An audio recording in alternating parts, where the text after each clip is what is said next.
Hello, everyone. Welcome once again to the finale of our wonderful Vampire Chronicle. No, I will not cry. I promised myself I would not cry. I cannot guarantee that will last, but I will try.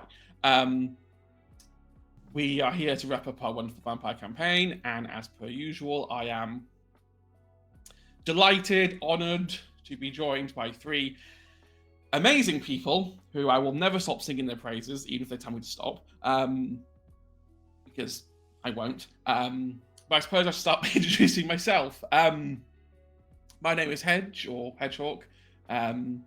Hedge if we're friends, Hedgehawk if we're being formal. I use Mr. Hedgehawk to you.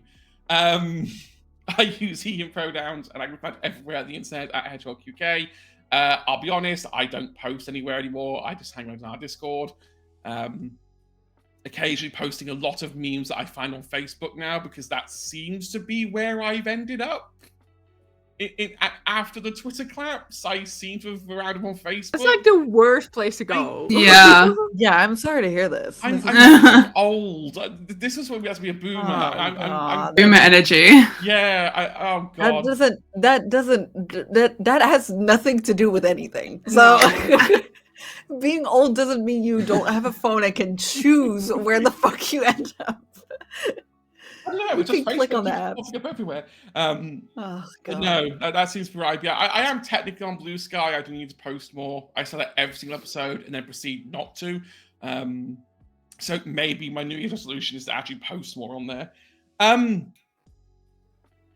For the last, who am I going to pick on first for the last time? Who do I pick on first for the last time? There we go. Let's do a Nez. We never do a Nez first. I usually give a Nez breathing room. And why would you do that? I never give you breathing room. Hello, everyone. My name is Inez. I use she, her pronouns, and I'm your succubus girlfriend with your consent. For now, at least. You can find me everywhere on the internet at xxsuccubusjeffxx or just succubusjeff. This gorgeous face is everywhere. It's very easy to find me. Yeah, I'm very excited to. Well, I'm excited, but also a little scared to play Valerian for the last time. Well, actually, y'all are gonna love not seeing me in this role. You know, finally, I'm gonna get to play gay characters. God, I mean, the look, straight man has gotten to me. Look at me. What have I been reduced to? Oh, it's never God. been confirmed that Valerian is straight. I'm still waiting in Yes, hope. it has. I am still waiting for the hope at the end of this episode that Dom and Valerian will kiss. No, They will not. no, that's Oh, not- no. That is weird. No. They will not, and they will never. No, I'm sure everyone is going to be excited to see me in tops this short again. Oh yeah. I'm so excited. Yeah, I'm excited too. But also I'm sad to see my good man go and see this suit be back in the archives, you know. But I'm excited. Woo, woo. Right, moving on. Let's move on to Anna. Hi, I am Anna, or Riley, whichever one you prefer. I use them pronouns, and I'm definitely human. Just not tonight, because tonight I'll be playing for a final time Dominic, he, they pronouns, who is a cative himbo, I guess. Maybe also sad boy. I don't know if that should be added there. But well, less sad now. Now he cares less about stuff, but that's That's not better. no, it's fine, whatever. Yeah, you can find me everywhere at Peculiar Planets. I'm on pretty much every social media.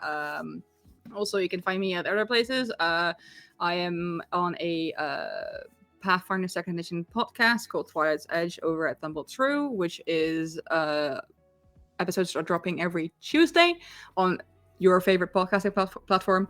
And other than that, I'm in a long-term campaign over at Pounceless Tables called Dark Waters, which is every other Friday. Yeah, I've got more stuff coming up, but don't know when yet. That's it. Totally forgot I'm to really promote my shit too. Yeah, Crazy. you can promote your stuff. I'm really excited for it to wrap this up tonight, but only just because, as I said off stream, every good story needs an ending, and I'm really excited to see where that goes tonight. This is where the final villain is just time, because I refuse to let go. I'm pretty sure that was the end of the Magic campaign, because I didn't want it to end, and so the ending became reality. Anyway, before I go off on a tangent, last but not least, we have Blue. Hello, I'm Blue. You can find me online at Sanguis Blue, mostly on Instagram and Blue Sky. She, her pronouns, and yeah, Last of Leto, never to be seen again. Off into the night. It's okay, you couldn't see her half the time anyway, so No, it's fine. I mean, that's Yeah, the Leto paradox. It's like, true. has Leto Yeah. actually left? Like, if we start a new vampire campaign somewhere else, Leto could conceivably still be there. We just She could be there. know. I think the only thing I would like to plug would be Roll for Good. It's a channel dedicated to doing events to raise money for charities, various charities that are chosen on the Discord by the community. We put up a vote before the event happens. So if you would like to contribute, if you would like to choose which charity we do an event for TTRPGs raising money, if you would like to take part, if you want to be GMing, playing, or backstage stuff, then we would much appreciate that. Yes, ignore me. I was trying to multitask. Turns out. Well, while you're doing that, to quickly plug, something's going on. Something's happening. Just yeah, I don't know. There's no specific dates, but if you look at the former Lightfoot Rogue channel, now called Thray Tales channel, THRAE Tales channel, something is gonna happen. Not at all excited about it. Don't worry about it. No. If We you haven't want, had dates you know, yet, if you want to check it out, you know, no pressure. If you want, go check that out. Maybe give it a follow so that, you know, sometimes when I'm maybe on there, maybe or maybe not, you know, who knows? maybe not. Do you own stock in this? No.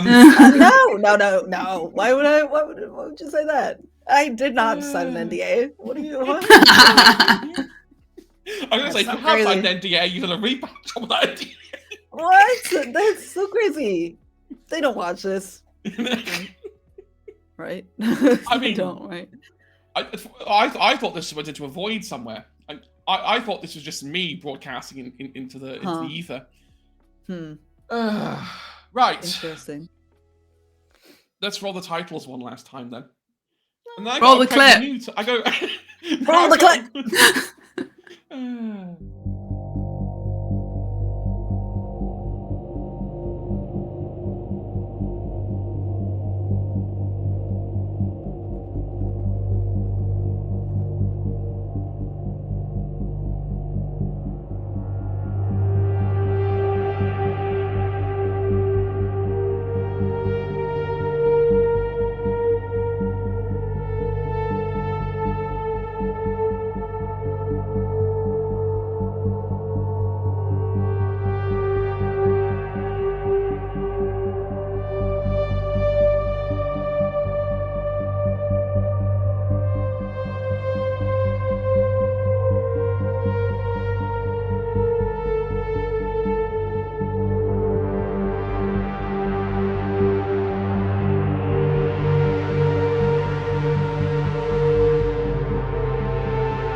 trust the last episode to be the one where I'm not paying attention to the countdown timer. Yeah, we're just here for a chat. What Yeah. game? What's vampire again? Yeah. I've never heard That's of the it. question everyone asks when they try and read the rulebook for the first time. Valid. And the second time, and the third time. Yeah. And the 15,000 Yeah. time. Yeah, I'm still and then like, you- what the fuck? And then they bring out the player's handbook, which makes it even more complicated. There's now even more choice, and it's like, Yep. Okay. For the last time, can anyone remember what we did last week? Not last week, the week before, the week before. That time. The time we played it last time. You can tell I have words. I just don't have all the words in the right order. Yeah, they're somewhere in there. Yeah, there is English in there somewhere. Well, we adopted a cat. We I did. think the name was Valerian Jr. Yeah, Valerian. Yeah. Yeah. Uh-huh. Valerian the cat. Both of you yeah. suck. Hey, we didn't name it. No, it was Valerian Jr. Bayumyauta, I think was the Yeah, yeah. My I think God. was the name. Other than that, found Tristan being staked and then unstaked him. What the fuck? I mean, obviously, Valerian killed one of his mothers. Yep. While searching for Cass, and then I think that's most of the episode. I don't Literally, remember. yeah. Athena Most of- is dead. Yeah, most of the last episode was basically killing Athena, and trying to work out if Valerian was actually going to do it. Hmm. Well, he was. He was always going to. It was just long. Yeah, you got I all just- upset and spooky about it. Yeah, Well, yes. yeah. I was really on my. You know why I was on my pro shit last week? It's because I was delirious and about to get horribly ill. I was on the verge of becoming extremely ill, and it just made me the thinker. I was like, oh my god. In the zone. I was like, wow, I'm a philosopher. This is crazy. the unnecessary melodrama. No, truly. Unnecessary? No, I it don't was know. definitely necessary. It was necessary. It was It's necessary. Look, if you're gonna kill your mother, you need to put some drama into it. No, exactly. Yeah. If you're gonna kill your mother, you better recite some fucking Shakespeare, bitch. Like, Yeah. come on. Fucking yeah, no, I mean, I've come to the conclusion every time Valerian does something like story changing, they always do it in such a melodramatic way, and everyone else is just standing there being like, can you just like do it? Yeah. Like That's the vampire way. Hello. Yeah. like Hello. we won like 20 minutes ago. You can stop closing now. Well, I had fucking. But I have eternity. What do you mean? I might as well make it interesting. Jeez. Yeah. I mean, to be fair, if we're gonna attribute who killed who, I mean, Dom did the most damage. That is true. Yeah, Dom Absolutely. just punched her into torpor. It's like, Yeah. Dom watched too much professional wrestling, ignored the "do not try this at home" bits, and just No, like, I can do Dom this. also killed Adrian by just nearly punch. Well, I think he did punch him into torpor and then just cut his head off to just kill him finally. Like, Yeah. Love it. then again, Lito had done the pre-work for that as well. What I'm noticing is that other people do the pre-work, and then Dom comes in and claims the credit. Finishes it off, yeah. Well, yeah, because what happened is that I fucking shot her in the face with a fire breath, Yeah. with a fucking shotgun. And then then you decided were to like, get okay, scared let by me- your own fire. Well, that's got nothing to do with me. Exactly. Anyway, we'll pick up where we left off then, which is still in the darkness of the tunnels under Camden. Cass is looking at the sword, which is now on the floor. Being able to see again after Athena's blood went into the sword.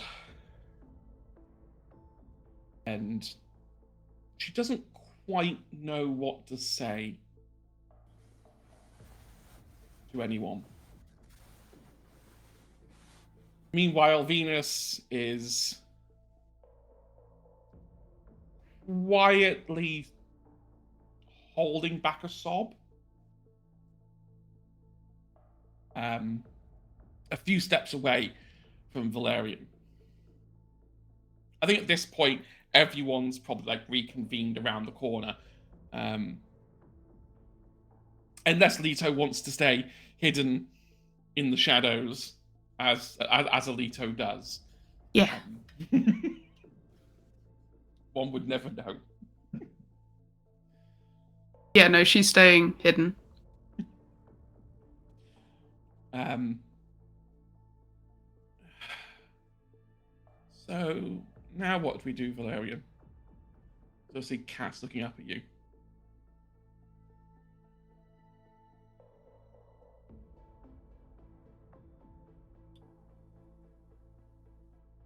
I think he takes off his coat. And he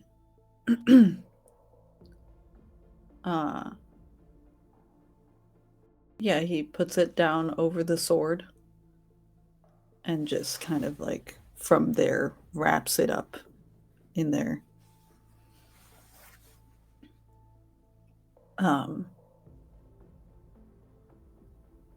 And he looks toward his mom and puts a hand on her shoulder.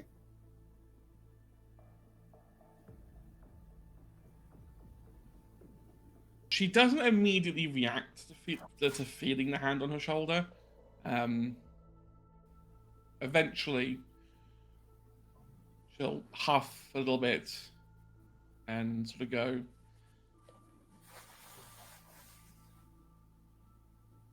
I know Athena could be a bad person, but it still hurts. In a weird way. I know she did bad things, but I didn't necessarily think she needed to die for them. You know.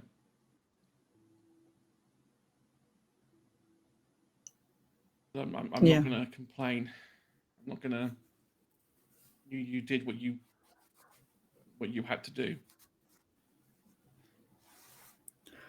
I know you think like that.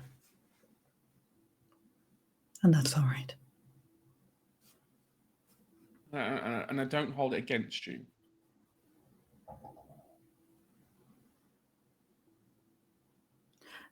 Even if you did, I would have made peace with that.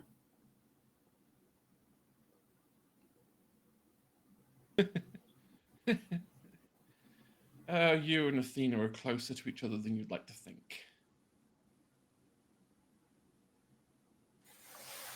I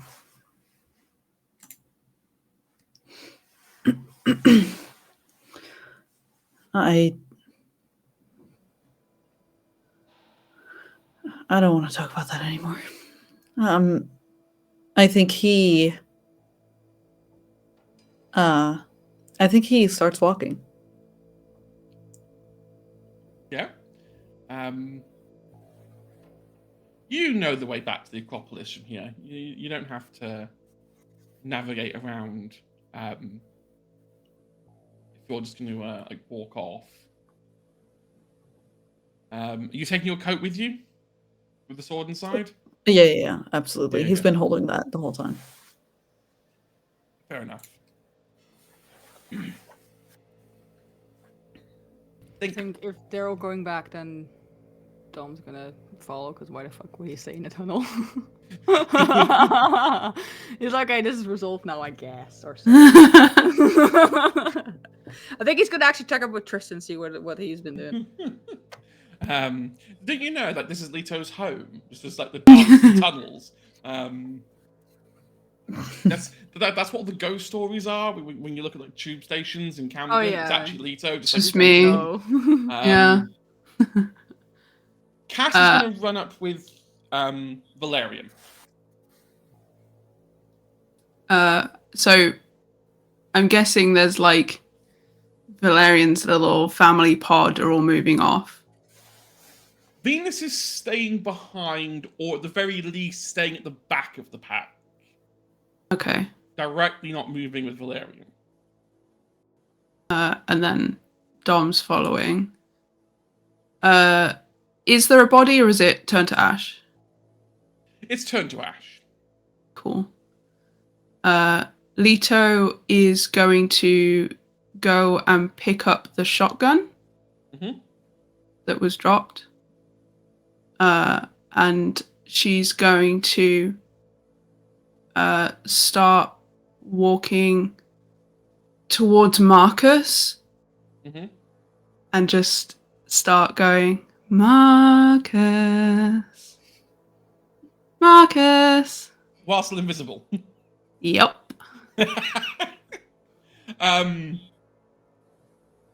You see a sort of fumble around. Like, I'm guessing you're moving around him while you're doing this, or are you staying in one place? I'm walking towards him. Okay.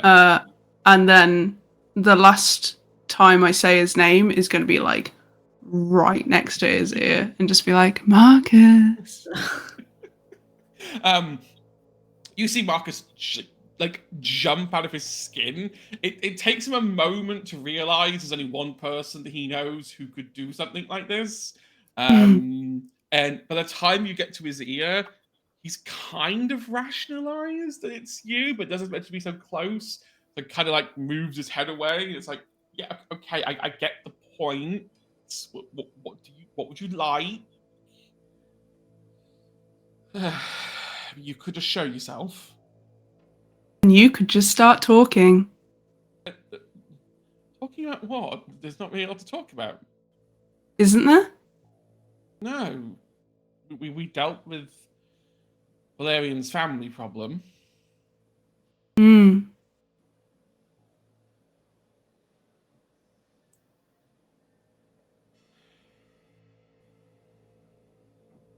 Say it if you want to say it.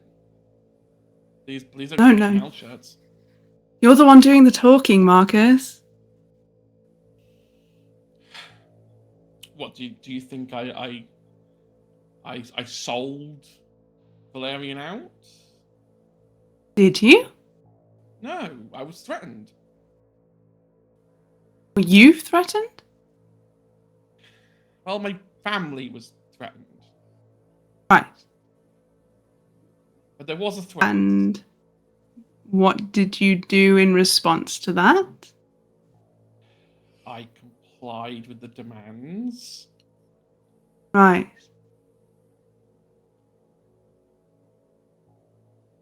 So you wouldn't? You worked with her? That would be a very hard stretch. I mean, I simply kept tabs on Cassiopeia. I didn't do any of the other stuff. That was all Axel's doing. She's gonna drop the obfuscate now in front of him. And she's just kind of like holding the shotgun, but in a way that like it's obvious she has it and it's a threat but not a threat. Yeah. And she's just gonna be looking at him and be like, really?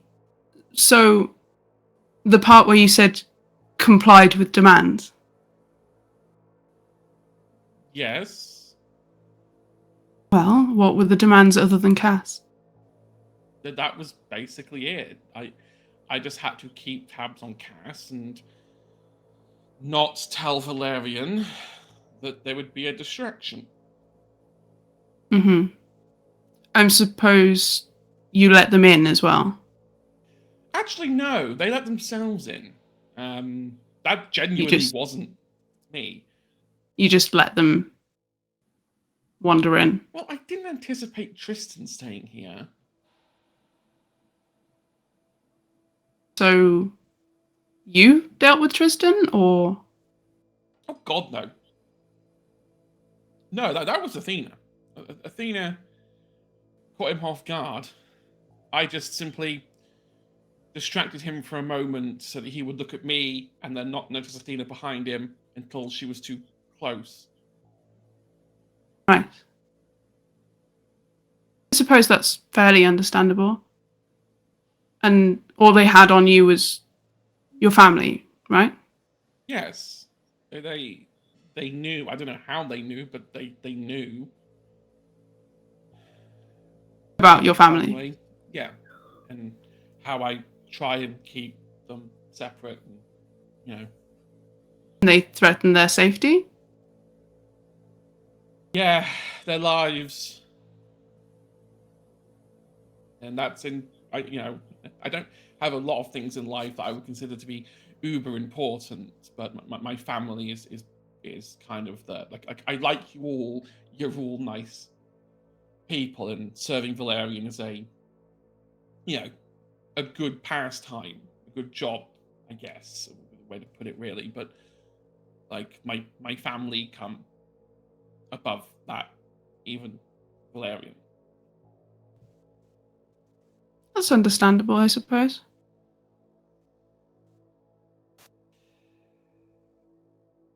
Look, we've all done. We've all had bad lapses of judgment. Is that what this is? Well, no. This was just me doing what I thought was right to protect my family.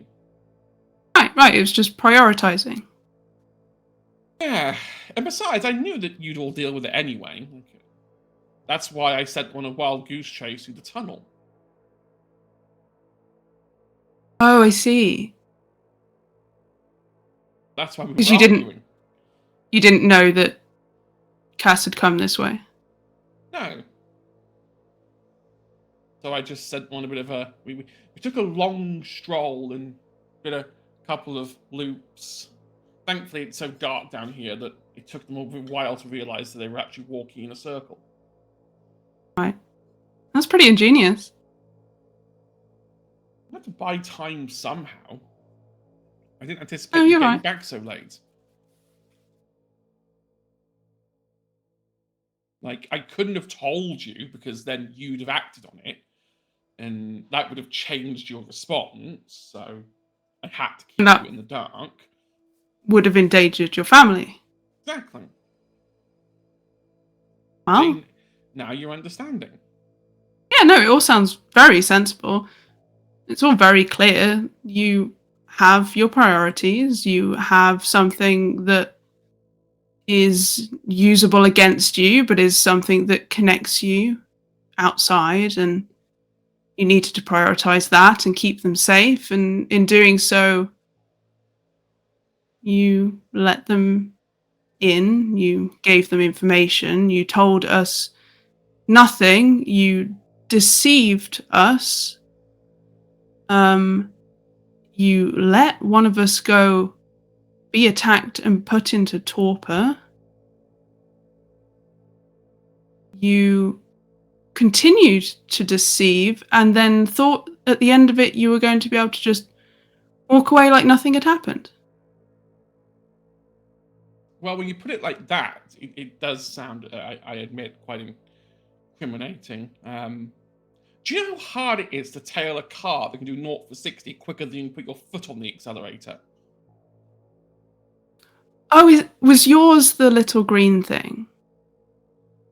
Yeah, it was my wife's car. I see. So you trailed us as well. Well, that's my job. I was supposed to keep an eye on Cass. And when Cass suddenly wanted to go out and have a night on the town, well, that was just too dangerous, especially with you around. I mean, I like you, Leto, but you are a very dangerous woman to be around. Like, things... Like, you're like a... What do they call them? Chaos? Ball of chaos? Like, things around you just inherently get worse. So I can't be trusted. I'm not saying you can't be trusted, it's just if everyone thinks you're going to zig, you zag. You're unpredictable. And when you're trying to look after someone or keep tabs on them, the last person I want to be told, hey, they're going out on a trip with, is you. Because I don't know if you're going to get a meal or start a murder party.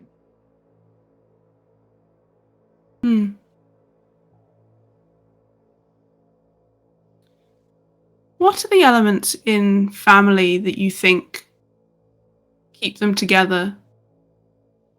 Oh, no, don't do this whole thing where we start talking about how family is about when you trust each other and when you tell them everything.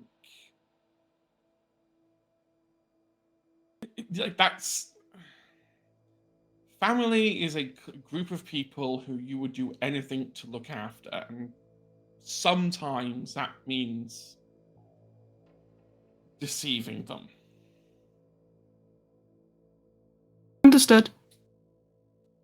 And she's going to use Forgetful Mind on him. Okay. One rouse Can you check from resist me. that? Yes. So it is a manipulation and domination versus intelligence and resolve. Oh, two things that he's actually kind of good at. But yes, you rouse first. Yeah, done that. That's fine. Fail, fail, fail.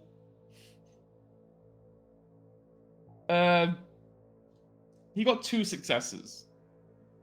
He rolled a lot of 5s. Okie doke. And then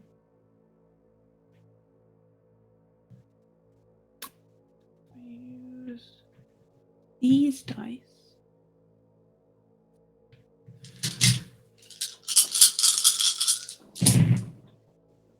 Oof.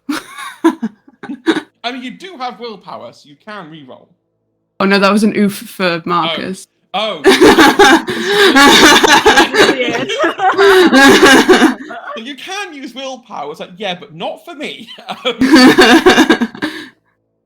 That is 6 successes. So that's 4 memories that Leto can rewrite. Mm-hmm. What memories is she replacing and rewriting? What's she rewriting them with?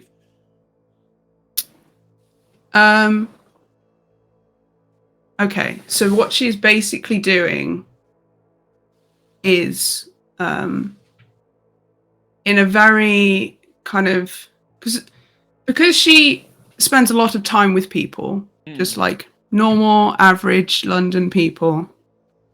Obviously she's witnessed a lot of normal lives and how people go about their day to day.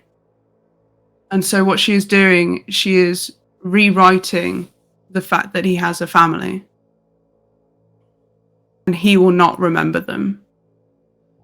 And she is going to write him a new life without them because she's had enough stories, lived experiences of other people to take from and rewrite over those memories that he has.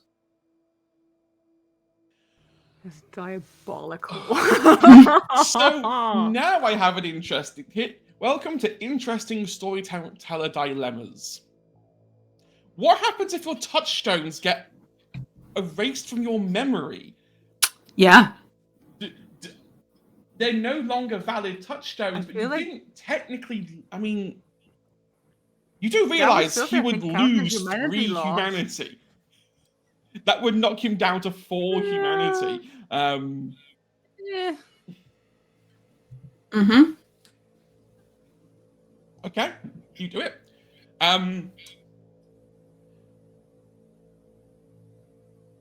For a moment, it takes a moment to recognize that his memories have actually been rewritten. But you can tell that they have when tiny bit of light out of his eyes just disappears slightly. And he just looks back at you. Anything else? Valerian's probably waiting for me. Like, Yeah, there's probably quite a bit of cleanup to do. yeah, I should probably get ahead and do that. Yeah, I'm gonna go do that. What were we Can you talking take about this again? back to the armory? Oh, yeah, no, that's no problem.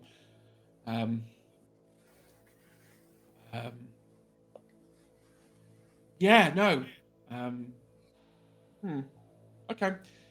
You just see him run off, looking kind of like he's experiencing memories for the first time and thinking, how did I forget these? As he sort of like breaks into a half jog to catch up with the rest of the group. She'll follow.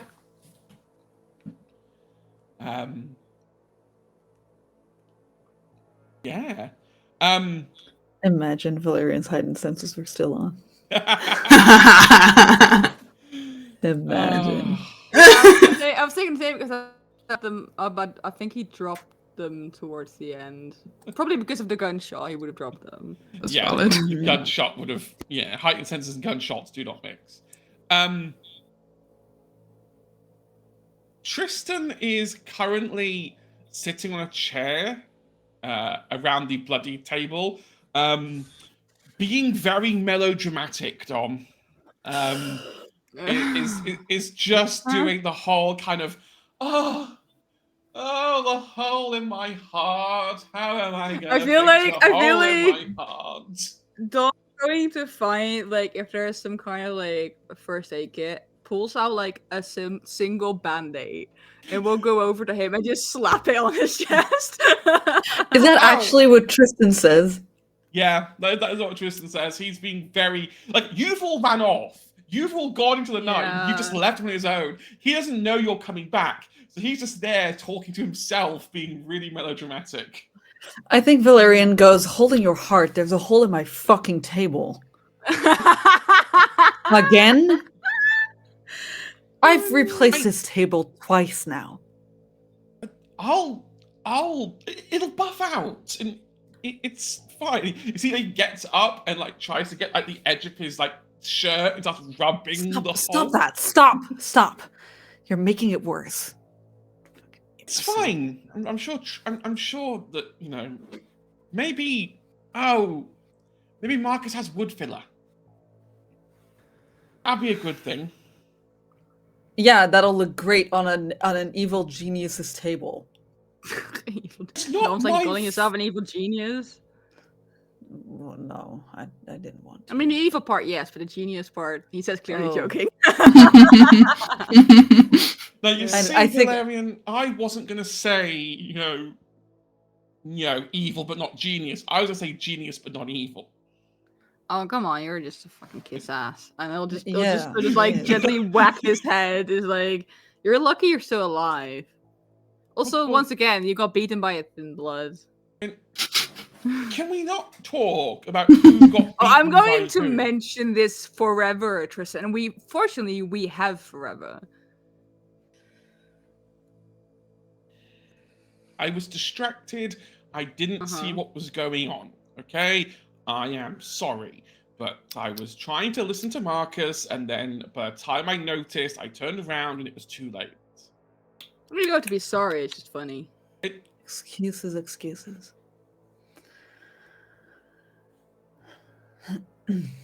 Besides, I have a plan. For what? For me. I don't like the sound of that. Well,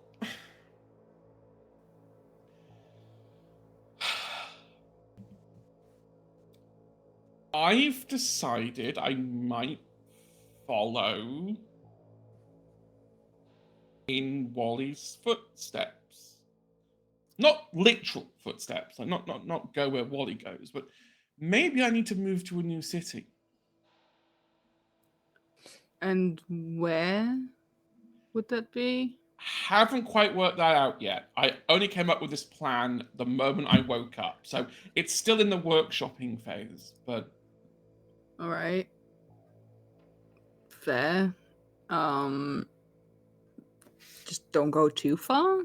I kind of got the idea that while London is a nice place and it is safe, I'd be safe. I'd be a drag on security with the whole, I thing. Yeah, so okay, so let me get this straight for a moment. You got beaten by a thin blood, and now you want to move elsewhere where you're on your own and have no one to defend you. Is that what you're saying? I didn't say it was a perfect plan. No, it's a really bad plan, actually. Look, okay, I get that like usually you're the brains of the operation, but when it comes to defense and stuff, this is my. There's remember all this. Remember all. Unfortunately, he is, yes. But remember just all the times where I told you not to do something because it would get you in trouble or would get your ass beat, and you did do it anyway, and then I had to tell you I told you so, or I had to save your ass. I'm telling you now, this is going to be a bad plan, because you don't know how to fucking defend yourself. I hadn't even finished before people just started jumping down my throat, saying that I was a terrible idiot and I didn't know what I was doing. I didn't call you an idiot. I'm just okay. Yeah, go on. That's exactly. See what I mean? What I was going to say, Dom, is that you'd come with me. Oh. I think it's a dumb thing for a moment. Like, I don't know if I can leave at the moment. I mean, and he'll look at Valerian. Pretty sure I'll be needed here.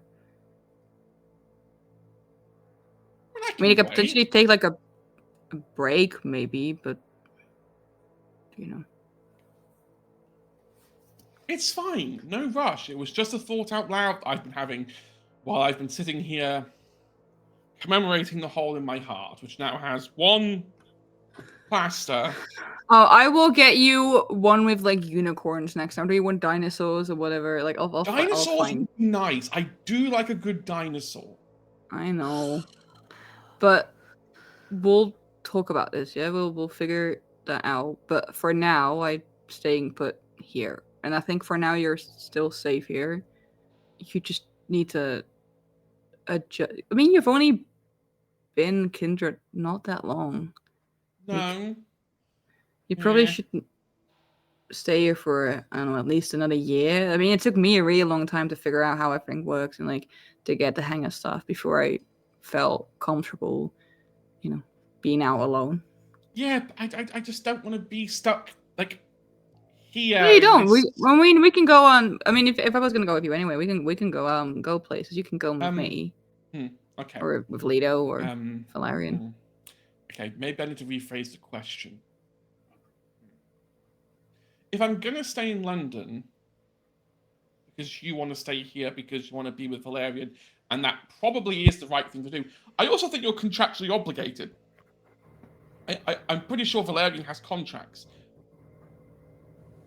I don't think I signed a contract. I don't know if I signed a contract. Then why did I have to sign a contract? Because you're a liability, and that's why. Did you read what you wrote in those contracts? Me? Or do you just like Google it and like print one off and be like, sign this? Google? What is? Okay. Oh, come on, Valerian. Dom's like, oh, come on.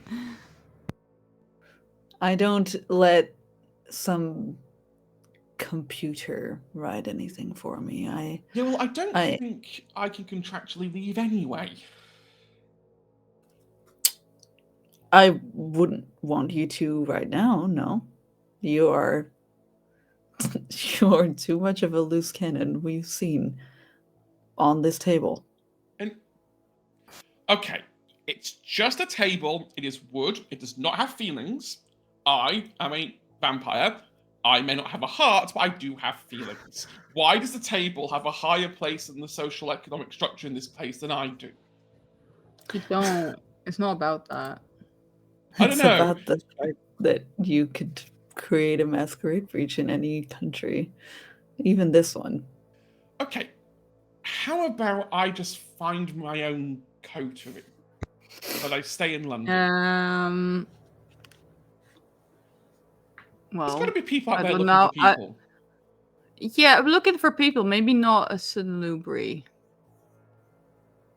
It was even for me. It was. I mean, I got quite lucky that I got here, but it's not. If you're not one of the, I guess, standard clans, it's quite hard to find a place where people will not just kill you. Well, it's easier now since we're no longer under Quinn, but I mean, yes, but still, I don't think many people will be very accepting towards salubri. they won't be excited. No. No. So It's just a it's best thought. to stay with us. I mean, you're already technically part of this coterie.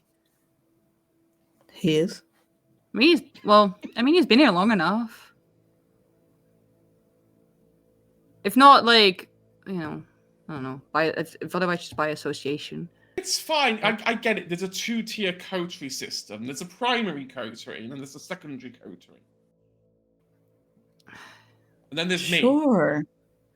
No, it's not. Listen, I understand that you want to, I don't know, venture out on your own, or if you're worried about safety and stuff. But I promise you, Tristan, it's not a good idea to go out alone. Not now, not yet. You are currently safest with us, and we can show you the ropes and tell you what to do and what not to do. I can show you how to defend yourself. But I think it's, if you're worried about safety, your best bet is to stay with us currently. I'll think about it. I'll dwell on it for Sure. a bit. Yeah. I'm gonna go back to my train car, and because if anyone, I mean, like, has anyone seen Nito? Like, that's be the scary somewhere. part right now. That's the one thing I can't get used to in this building. Is I don't know if I'm ever truly alone, and that kind of terrifies me. You get used to it. I like to sometimes just start talking randomly because sometimes she'll appear and she'll reply. Sometimes she doesn't, and I look like a fool, but you get used to it.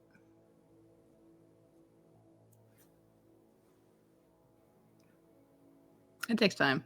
It's fine. I'll head off and see if I still have some dinosaur plasters left in my backpack. I'm pretty sure I still have a strip left. Yeah, that I gave you. Well, yeah, I've had them for years. I never use them for special wounds. Wow, I'm truly touched. And Tristan just sort of walks off, like staggering over to his train car, still being fucking extra and melodramatic about the whole thing. Dom will grab something soft or whatever that's around and just sort of yeet it at his head. Like if there's a pillow or something on one of the chairs. You think Valerian has pillows on chairs? Yeah, exactly. No.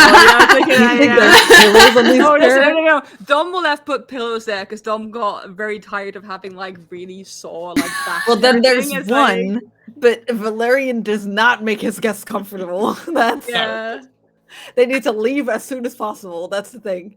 That's why. yeah, that's fair. Looking, Think yeah, can he be gets comfortable. You can. Yeah, sit Dom here just for an has like hour? there's just No. one chair that's like Dom's because it has like some kind of pillow on it. Yes, indeed. And of course, Valerian's throne is completely padded. It's like Yes. beautiful and like Yeah, exactly. nice. So Dom complained about that. I was like, why do you get the like a padded seat and we have to sit on these fucking awful wooden these chairs? fuck ass chairs.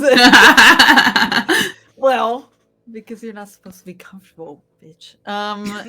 Yeah. I think Valerian kind of like snaps at Marcus and just goes like, I need rolls and rolls of plastic and duct tape. Plastic and duct tape. Got it. I will go and gladly go get that stuff. Any particular Good. type of plastic? Just one that can hold the sword. Are you Okay. throwing in flames? You throw I in the don't river? know. Tom was like, we cannot keep using the Thames as our disposal site because things got back up, if you remember. Like my car and like people and other stuff. Fine, I'll go throw it in Mount Doom. How about that? Yeah, Dom was gonna make the same kind of. Well, I'm sure we can put it in an actual furnace somewhere. If we can mesmerize some, I mean, there will be blacksmiths around somewhere, even in the countryside. They'll have fun as we can get that. My God. Well, okay? I understand that you've never ventured outside of the big cities, but like there are still people out there who are doing like really old professions, such as blacksmith. How quaint. Dom says it's obviously coming from like a more rural place. Not saying that there's blacksmith everywhere, but in person I happen to know they exist. Yeah, Dom's like we can actually try and melt it, or I don't know, put it in a block of. Once again put in a block of cement, drop it, then in the river or in the ocean or whatever. I think wasn't this? I think it was a suggestion that also Dom made for the mirrors. Put it in a block of cement. and dump I'm it in the starting to ocean. wonder if Dom has shares in a cement company. No, because Dom is so convinced that all the mirror fuckery wouldn't have happened if they just put it in a block of cement and dumped it in the ocean. Oh, God. So like, Dom's like, we could put it in cement and dump it in the ocean. No, I think your quest for Mount Doom might be more enjoyable. We'll do Right. that. Dom will pick up his phone and start looking for blacksmiths in the area. my God. Or just I guess like any place that is like, steel production or like any like industrial company that works with furnaces and stuff that melts metal. Except that would be a lovely thought, except you can't because the internet. There's no internet. Oh yeah, of course. I still fucking forgot about it. He'll put it on his to-do list for when he wants internet. And when it comes back, find the furnace. Yeah. Marcus comes. Well, no, back. he can go around because I'm sure there's like these tourist offices in London that have like maps of London and the outer edges, and can just ask like, hey, do you happen to know on this map where there is a steel company or something? Marcus comes back with plastic wrap and duct tape. An awful lot of it. How much do you know about your sword? Me? Yes. Just what has been told. Or do you know it only works for your family? Yes. You know who made it? No. You know why? I think I look at my mother. I think you are better asking of her. I'm not well versed in this subject. And I will admit that for once. What? It's a family sword that got passed down for several generations and was just a sword. And then when we got turned, Athena thought it would be nice if the sword could be changed into something more useful for the family. And started sending it to groups of people who apparently knew magics. I didn't get too heavily involved in it. I just kind of brushed it off as Athena being... When Athena got her hands on a project, it was very difficult to get her hands out of the project, so generally it was best to just let her focus on her hyperfixation and let it pass. Suffice to say, she came back with some sort of weird blood-bonding sword. they're only bronze to the blood of bayonets. I didn't really like having it around the house, so I arranged to have it sent here to Valerian as a gift. You And, arranged.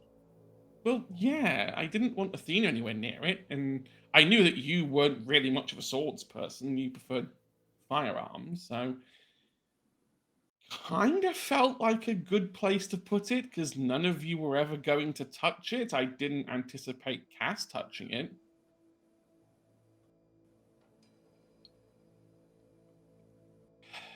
Most of my life has been going behind Athena and cleaning up the messes that she made. Or like putting in quick fixes or, that kind of stuff.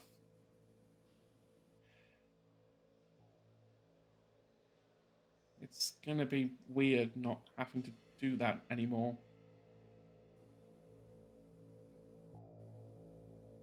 Well, one assumes that if it's been changed with blood magic, it can be changed again with blood magic? I'd assume so. I would have to do some investigating as to where and how she got it changed, but there's a lot of... She was a keen journaler, so when her journals are back in Berlin, I'm sure doing some flicking through and some reading could come up with something in the future. Why are you asking? I like the occult, and I like to know about stuff like this. It's a very interesting sword, especially considering it's for one bloodline. So I was curious. Instead of just throwing it away, I thought maybe we could look into it. I think Valerian was like halfway wrapping it into plastic. Okay. Yeah, we can do that. I know, last time we looked into something, like the mirrors, that didn't really end well, that opened like a whole can of worms. Yeah, well. Oh, But you don't like worms? I mean, it's fishing bait, yeah, but... and to put in your... Yeah, exactly. Yeah, he just laughs. He's like, "No, I don't feel like getting yet to another thing, I guess. But if y'all want to do it, it's fine." I mean, I could take it. Don't look at you like, all due respect, Leto. You're a good friend, but I know you also have your own agenda, which is fine. But I think when it comes to this, we should all know what's happening with it. Like, you were having a second mirror and you didn't tell us. We found out by accident while you were in torpor because we're trying to remove your jacket. You kill Kit without telling us. And, like, you've done a lot of good stuff without telling us. That was good. That was generally helpful. But, like, when it comes to something as powerful as this, I think we all need to look at it. Do you get where I'm coming from? I didn't have to say that out loud, but I did. Oh. Could have just taken it, but I didn't. Yeah. So I think I'm being very clear. Yeah, but there's one thing. It's one thing to announce that and be clear about that, but you'd have to be clear the entire way, and that's not. Well, it can't affect me. I'm not of Valerian's bloodline. True. That's true. But I also know you're involved with, or Cass is involved with you. I'm not sure how that is. Looks at a Cass, I guess. You see Venus kind of like look. It's like, Venus, yeah. What? My daughter found someone? I honestly don't know, but I mean, I guess if it's not my sort, if Valerian's okay with it, you can take it. I'm just putting it out there. I currently don't have the energy to deal with another problem, I guess. Well, I'm just thinking there was a mention of journals. There was a mention of investigating. Yeah. And then there was this sword that shouldn't be near anyone of the bloodline. So if anyone was to take it, investigate it, and go look at some journals in Berlin. Yeah, that's a fair point, I guess. And they'll look at Valerian. You're okay with that?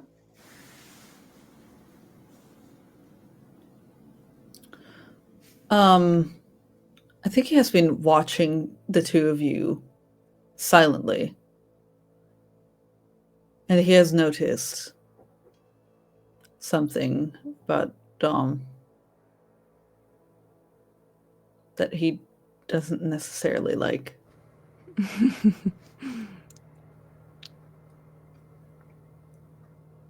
And so his gaze has been on you for a little while now. Yeah, I guess if he looks at you and knows that you're staring, he's just looking at you as like, I ask you a question? You did. Are you gonna answer it?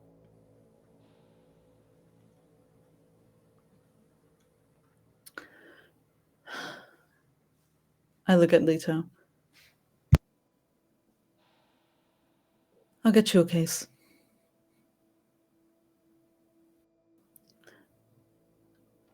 And he walks off toward the armory where the sword was transported in a case that fits the sword, of course. And he will carefully, slowly, like very careful, not to touch it. Easy. No, honestly, with the coat on, like putting it in there, and then once he knows it's in there, he like flips the coat off, like really quickly. Closes the case, and it's probably like a couple latches on it, and brings that out and puts it on the table. And he pats it, and he looks at you, Leto. And he goes, "Are you sure?" About which part? About wanting to go. Well, I'm interested. And I imagine there's an awful lot of stuff she's written down if she journals. Yeah, she always was a writer. She had an awful lot of connections here, didn't she? Yeah, she did. You want to know about them?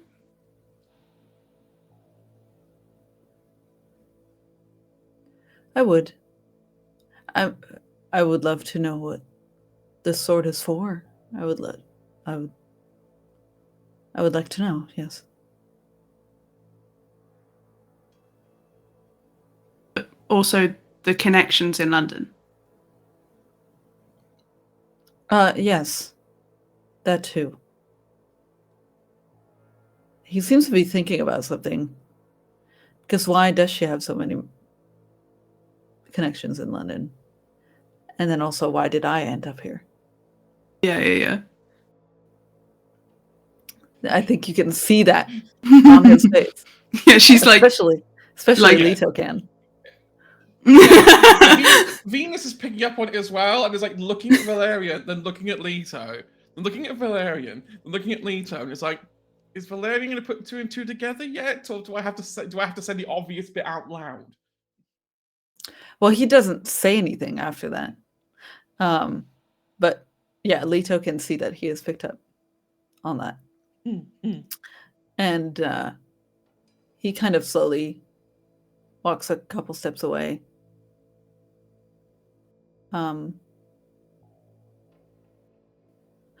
So then you will be leaving. a little while. Okay. Is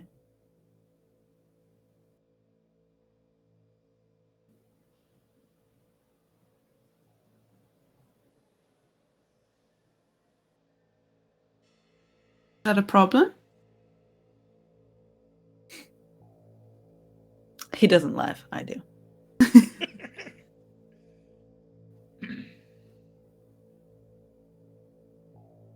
He takes a second to respond to that. And he goes, no, I don't think that'll be a problem. Well, it's not a problem. No.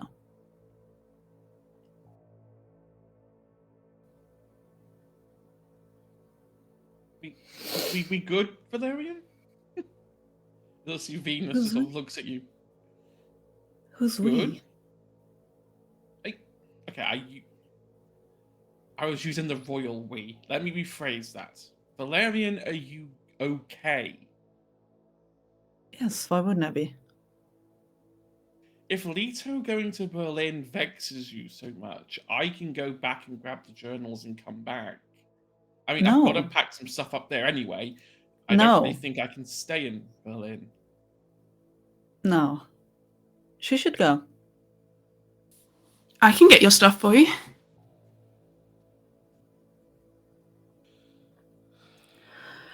I don't think it's a great idea if you stay here too long, Mother. Why not?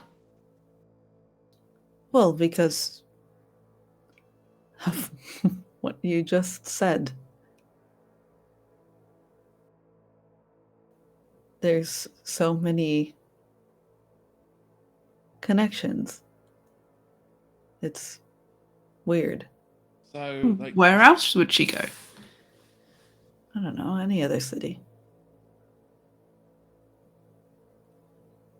Surely you would like to reconnect with your mother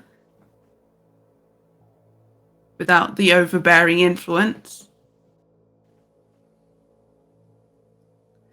I don't know if I'm ready yet.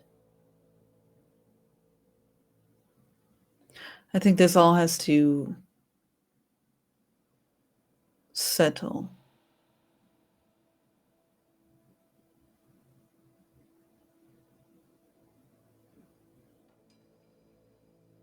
I don't resent you, but no. I get it. I'll head back to Berlin. Help Leto pack up my affairs there. Hey, maybe Leto can actually help me fix some of the mistakes that Athena made over there. Ooh. So that I'm not leaving it entirely in the dark. But I know, I get it. And then if Berlin is safe for me, I'll stay there. If not, I will find somewhere else to go. I doubt it will be. But No, I doubt it too. I mean, when you attempt to, I'm guessing Athena didn't really tell you how bad it was down there. no, of course not. She never No. told me anything. No, she tried to start a coup.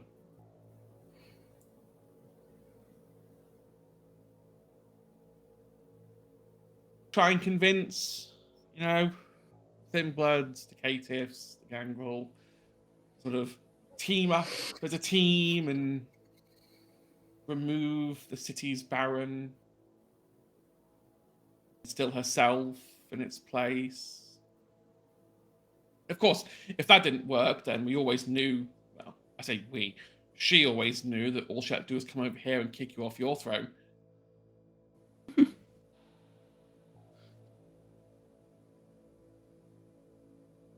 You were the backup choice. Would you look at that? Neither worked. No, they didn't. And, well, guess I'm single again. It's hard to think the last time we met Valerian, we were hugging and crying together in an elevator. Yeah.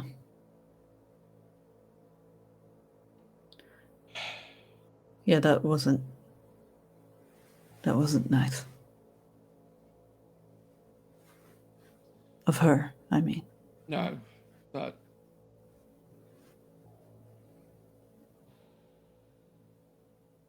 I'll see myself out. You've got a hotel down the way. I'll go stay there for a bit. Then whenever Lito's ready, I'll go. He goes in for a hug. She hugs you back, and you can sort of feel her arms linking behind your back, and it almost becomes iron-like. It sort of puts her head on your shoulders. I've missed this. A lot, for the record.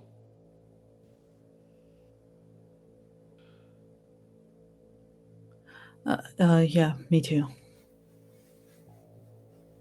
I don't really want to let go.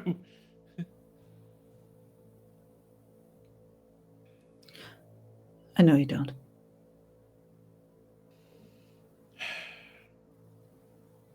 And what about Cass?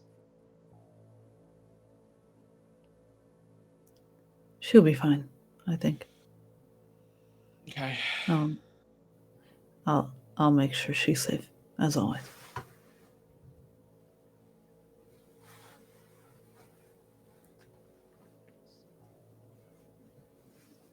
Don't.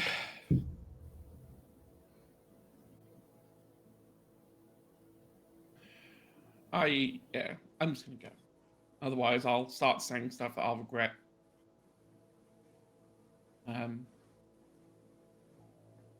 It's fine. Look after yourself, Valerian. I do hope one day that we can at least coexist in the same city. I hope so too.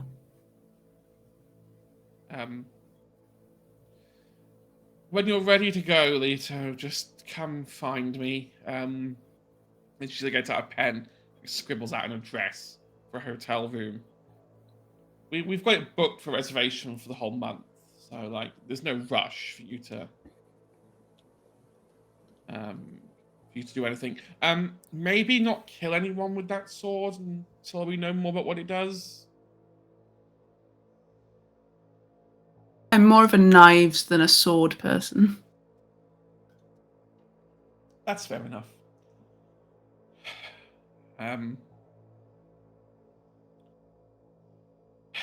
Goodbye, Valerian.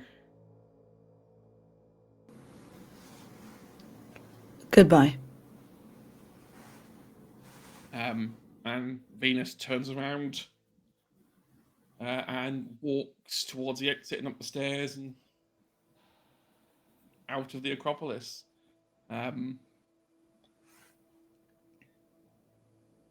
Cass hasn't said a word. She's sitting there on a chair, the least bloodied of the chairs, and is sort of sitting there watching all of this go on. Tristan's locked himself up in his carriage. Marcus is looking at his phone bewilderedly, with a look of confusion on his face. And then there's just you three here. I think during our conversation, Dom went to sit down and started like play some kind of game on his phone that doesn't require internet. It has been listening, but it's mostly just been doing that. Bloody 5 humanity. It's not that like he's listening to like figure out what's going on, so he's in on the loop. But also like it's a family matter, and he's like, okay, I don't have any part in this conversation. Yeah. But then also it has a problem where he cannot sit and listen and do nothing. Like he has to do his second thing. So like I think Alito notices that Valerian has been staring at Dom.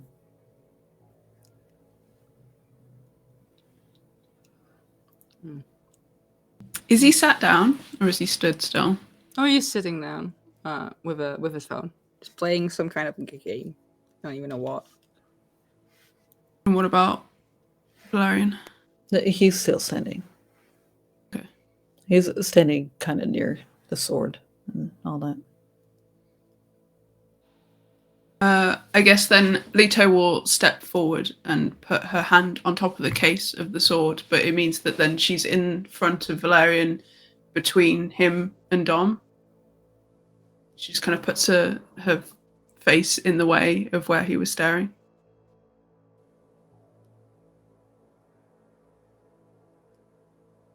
Well? Well, what?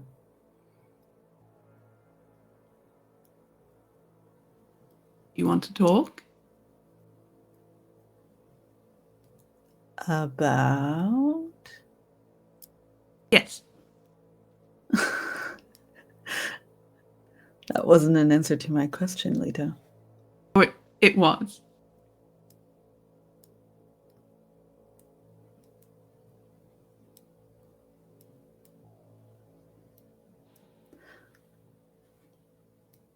You know, I don't know what. I'm sure I'll talk to her eventually. But for now, she's been complicit in something that I did not like. They say that time heals wounds and you have all the time in the world now. Yeah.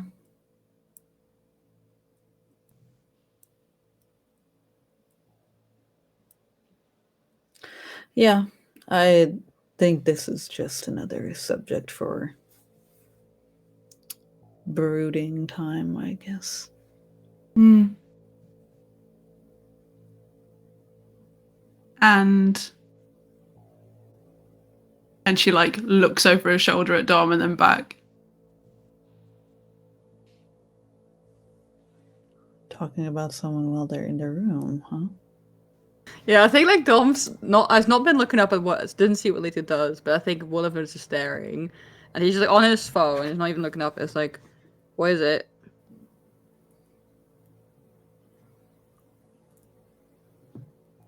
That you've lost something. I mean, I guess. Something dear to me. Well, I think he'll like sort of nod his head over to the carriage where Tristan was. I was like, well, I lost something dear to me too.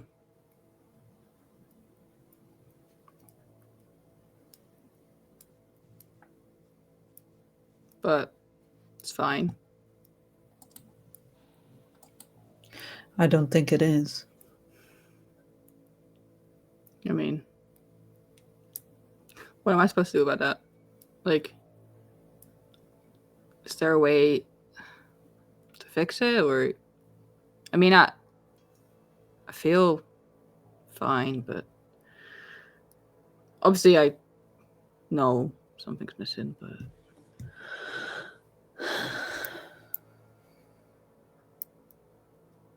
No, at this point, there's nothing you can do. Well, oh, like looks at Lisa Yeah. seriously, like what? Yeah. Wait, is there? think of it this way. You are in a position which many would find daunting. Why?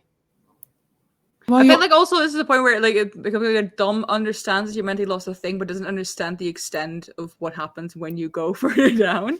yeah. Like he understands that he's changed because he feels differently, and also like for example he struggles like just being creative and stuff. So he has known something's changed, and he understands why it has changed. But I don't think he has a full like vision of like the steps further down. So yeah, it's like what? Well, the average mortal knows that they are mortal. And so they have a finite amount of time to do the things that they want to do. It's very stressful for them. You're in the opposite end of the spectrum. You have a vast amount of time on your hands and you're not really sure what to do with it. Add to that the fact that in the last however many years it's been, your experience of your new life has been very insular. It's been in a very small area with a very small amount of people. And it can get very stale. You know, like when they used to keep tigers and bears in cages. Yeah, and they start pacing. Yeah, and they start dancing and pacing and waving because they just start to go mad. Okay. What you're Well, you're comparing to in that? the metropolis. You are in a city, one of the greatest cities, so they say, of the world. Many cultures, many people, lots of different food. But all you've been doing is here. I mean, I've been out. Like, I don't live here. Yeah, but your world is this big. And every time you lose someone in that world, it gets a little bit smaller. Each Right. time. And the cage gets closer and smaller. Right. Okay. You see, like it's starting to dawn on him that she's insinuating that it's bad if it gets further down. Like you see, like the things start clicking. And He's like down bad, up good. no, it started to dawn on him, and I think he looks at Lito and then goes like, "So can I fix it? Can I widen the cage? I guess." You just need to get out. Well, out of the city. Oh, the cage is you, your head, your mind. Okay, yeah, go out into London and do stuff, and then I mean I've been doing that, but then what? You need to reconnect with the world. You're still looking at it through a lens that died over 5 years ago. I mean I've been trying to connect with like other kindred, but that's not been very successful. Then connect with others that aren't kindred. But that's difficult because I mean it's also obviously I am me, which is a whole other can of worms. And then You're Dom. You're charming, interesting, handsome. oh, thanks. He's like, yeah, but also a lot of people know who I am, and it's like, it's gonna be tough to connect with humans, and then I guess make sure I tell a compelling story. Tough, but not impossible. I mean, no, but Has On Life been kind? no. Has it been easy? No. Has it been a breeze? No. All right. I don't know. I thought I was when I came here, I thought I wasn't supposed to make more connection. I mean, because back then, I guess every time I hang out with humans, I would have a masquerade breach, or I would say something, or like, I don't know, like I got scared of fucking up, so I stopped. That's because you were young, and I was keeping my grip on you, because I was worried. Do you trust me now? I think it's like the question when he asked that. I think you can tell that it's more that he doesn't know if he trusts himself.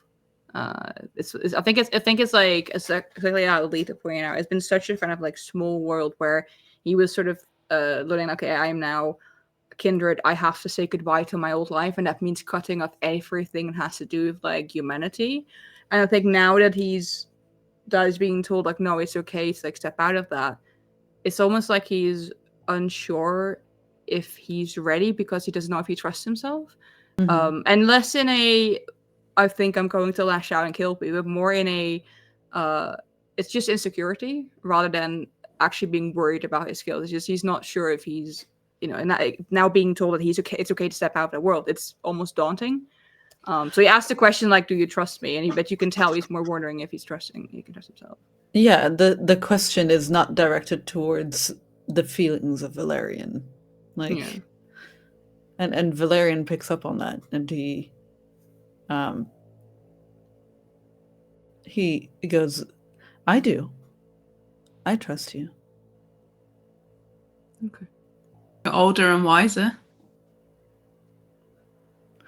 I guess. And Valerian calls it out. He goes, I don't think that question was directed towards me, Dominic. Yeah, but I guess I really value your opinion. So if you trust me, then I guess I trust myself. I'm glad you value my opinion. However, that sounds insane, what you just said. Just looks confusing. I mean, I don't know. I think I'm just still in my head. I'm still like worried that I'm the fuck up, the coterie, the weak point, as I've been called many times, even by like Inquisition and Hunters, and I don't know. Mm-hmm. And I'm the strong one, right? Yeah. I mean, I'm physically strong, I guess, but like, I don't know. No, this was. I'm sorry to tell you, this was a. How does it say it? A self dig? I think we've seen that there is no more strength in me than there is within you. I'm not strong of resolve. I am not a strong. I was about to say human being, but don't think. You are to me.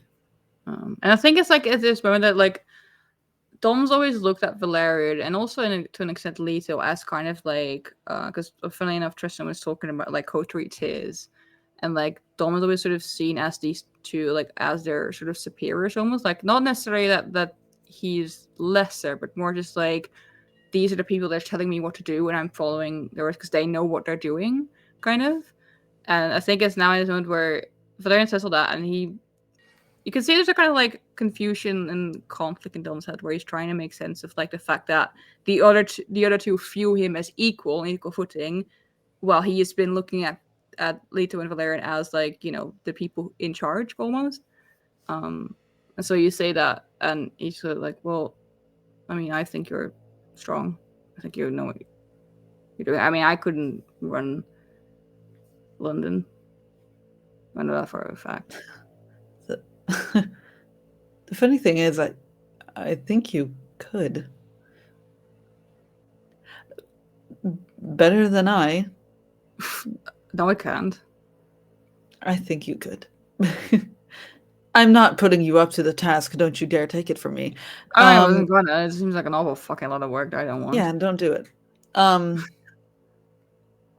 But I think that if it would have been you instead of me, with my agent knowledge, I think you would have done a much better job. There would have been at least much more compassion. Much less of an iron fist. At least a gentler hand. It would have helped. You say that, and like obviously, lately Dom hasn't been as compassionate, but I think you say that, and it hits a nerve, but not in a bad way.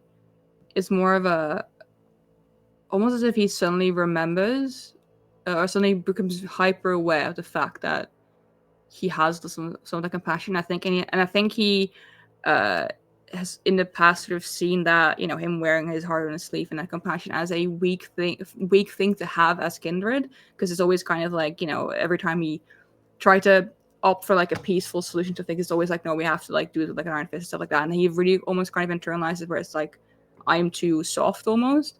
Not necessarily as a really bad thing, but it's something that he became very aware of. Okay, apparently I have to be tougher, and especially when he got way back when put in a position of, you know, being the bruiser essentially, which is not something that he was used to.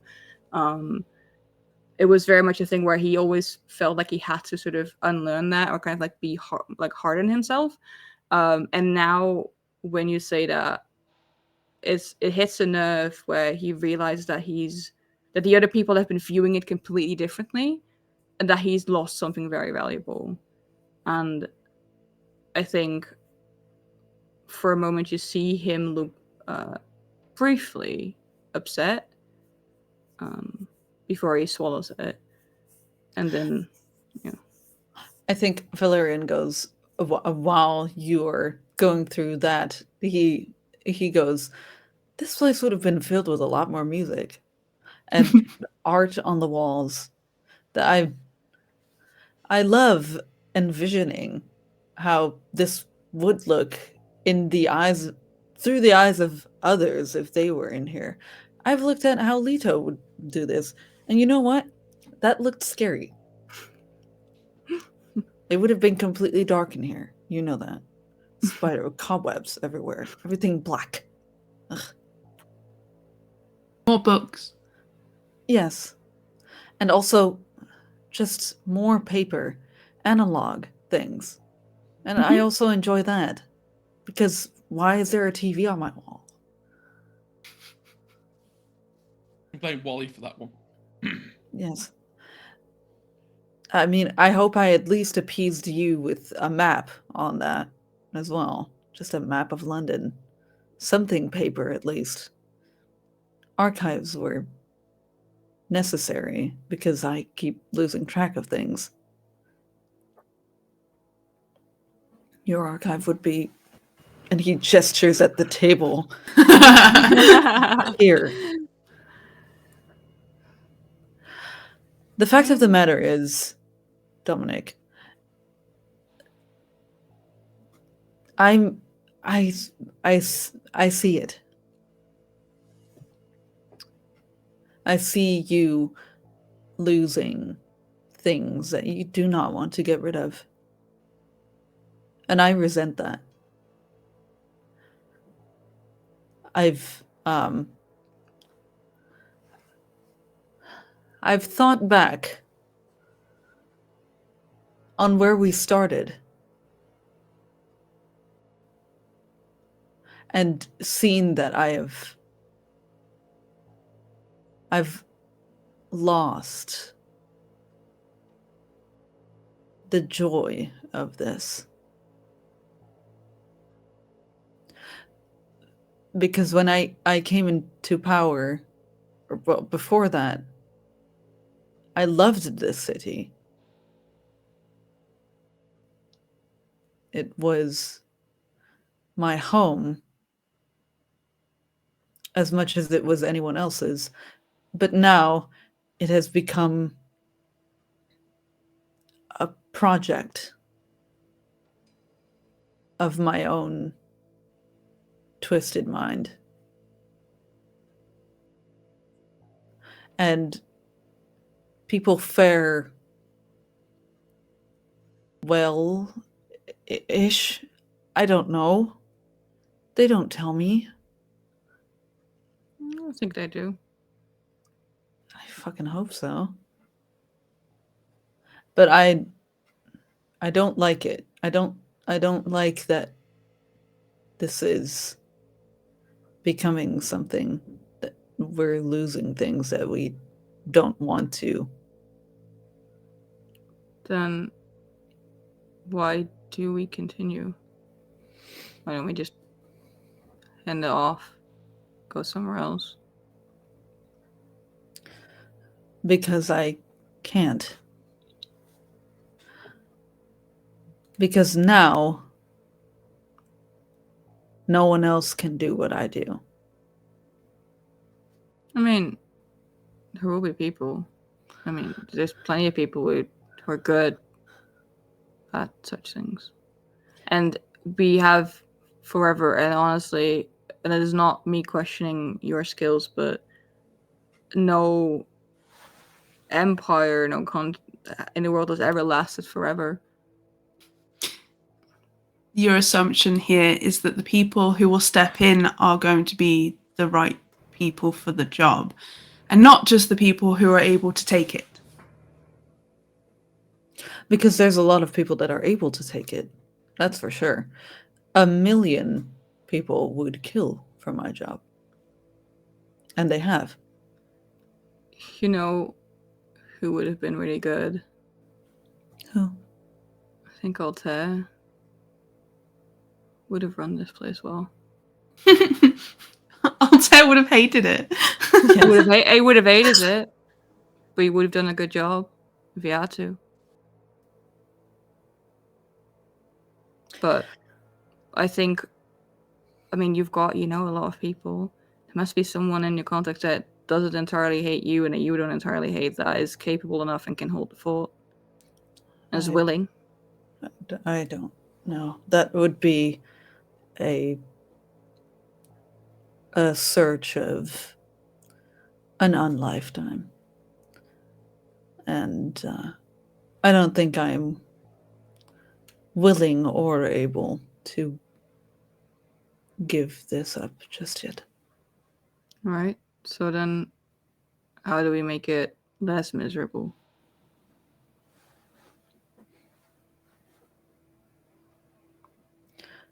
You tell me. Where do you think one of your paintings would fit? And he kind of looks around the Acropolis. First of all, he says like, "Oh, my paintings are mediocre at best. My mum's better." Don't say that. Where I asked, where would one of your paintings fit? He just looks around for a moment, and then he looks towards the escalators going down, and he's like, "They've got a bunch of empty poster holders on the sides there, and I guess when people come in, it's a bit, I don't know, bland. Mm-hmm. Put something fun in there.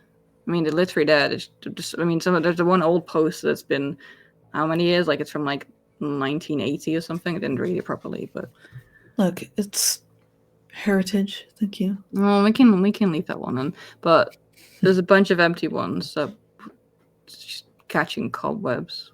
You can put stuff in there. Maybe you could at the bottom of it put some house rules so people know what to do when they come in.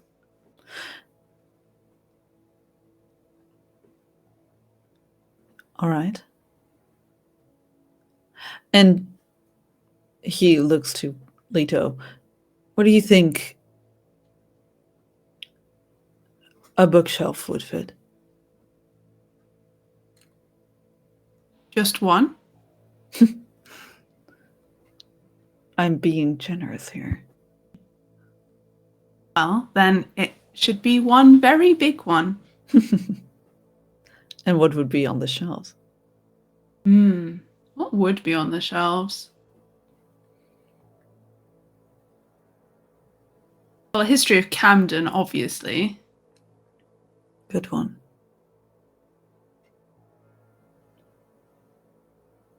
I do like my occult.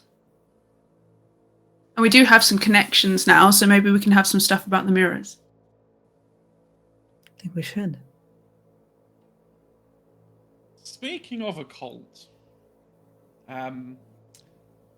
Leto and Valerian, can you give me maybe our final roll ever? Oh no. Oh, Intelligence plus occult. Difficulty 2. Dom's not been a vampire long enough. No, but also, I mean, I have a dot in occult, but anything else to I do with don't. intelligence is not. Oh. you said intelligence occult? Yep. God. Stupid, bro. Oh, this is gonna be great. Since I only have hunger. Okay, well, 2 successes.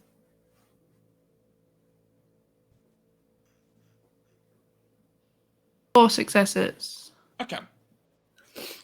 You are both familiar with the kind of semi-mystical, kind of secretive, never confirmed but maybe true state of Golconda. The idea of reaching mechanically Humanity 10. It's supposed to be a path of enlightenment that, if you believe occult mythology, has only ever been achieved by Salubris.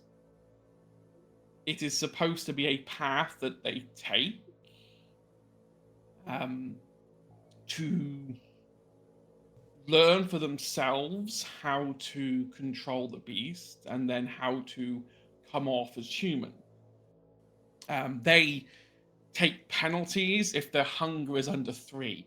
So they have to stay at high hunger, and that means the beast is just one bad trip away around the corner. So they learn very quickly to find a sense of peace and achievement. You have in this group,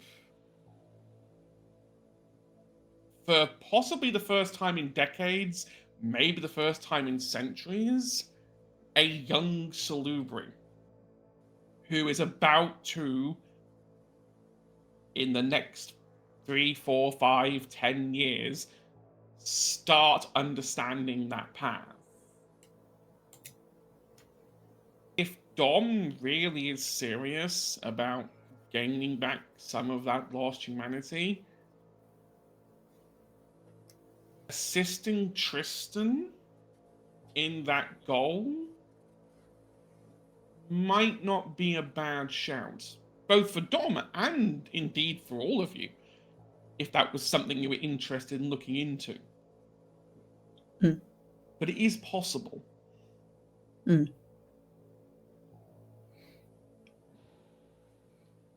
I think Valerian would not think on that too long, I don't think. But he kind of continues with what he was saying about the Acropolis. He walks over to his chair and he goes, what do we say if we make this a little less ostentatious? I mean, we could And don't start looking around, and it's more difficult than normal because he's obviously struggling with some sense of creativity, but it's not gone completely. Like, he can still think about how to do how to have some creative ideas and stuff. And he started looking around, and Jerome is like, well, I guess depending on what we want to do, we could. Those train cars are quite, I don't know, boring. We could find some retro ones if you want to go that way, or those are usually a bit more colorful or cozy looking. Sure, you can arrange to, I don't know, rob a museum or something. Or Beanbags. beanbags. Mm-hmm. Oh yeah, don't forget. Yeah, oh, that's cool. I like that beanbag. You've got your big chair and your big table, and then we'll have a bookcase and beanbags. Yeah, I like that. So I keep the big chair. Yeah, sure. Yeah, you can keep the picture. Huh. Okay. We also have beanbags. Okay. Okay.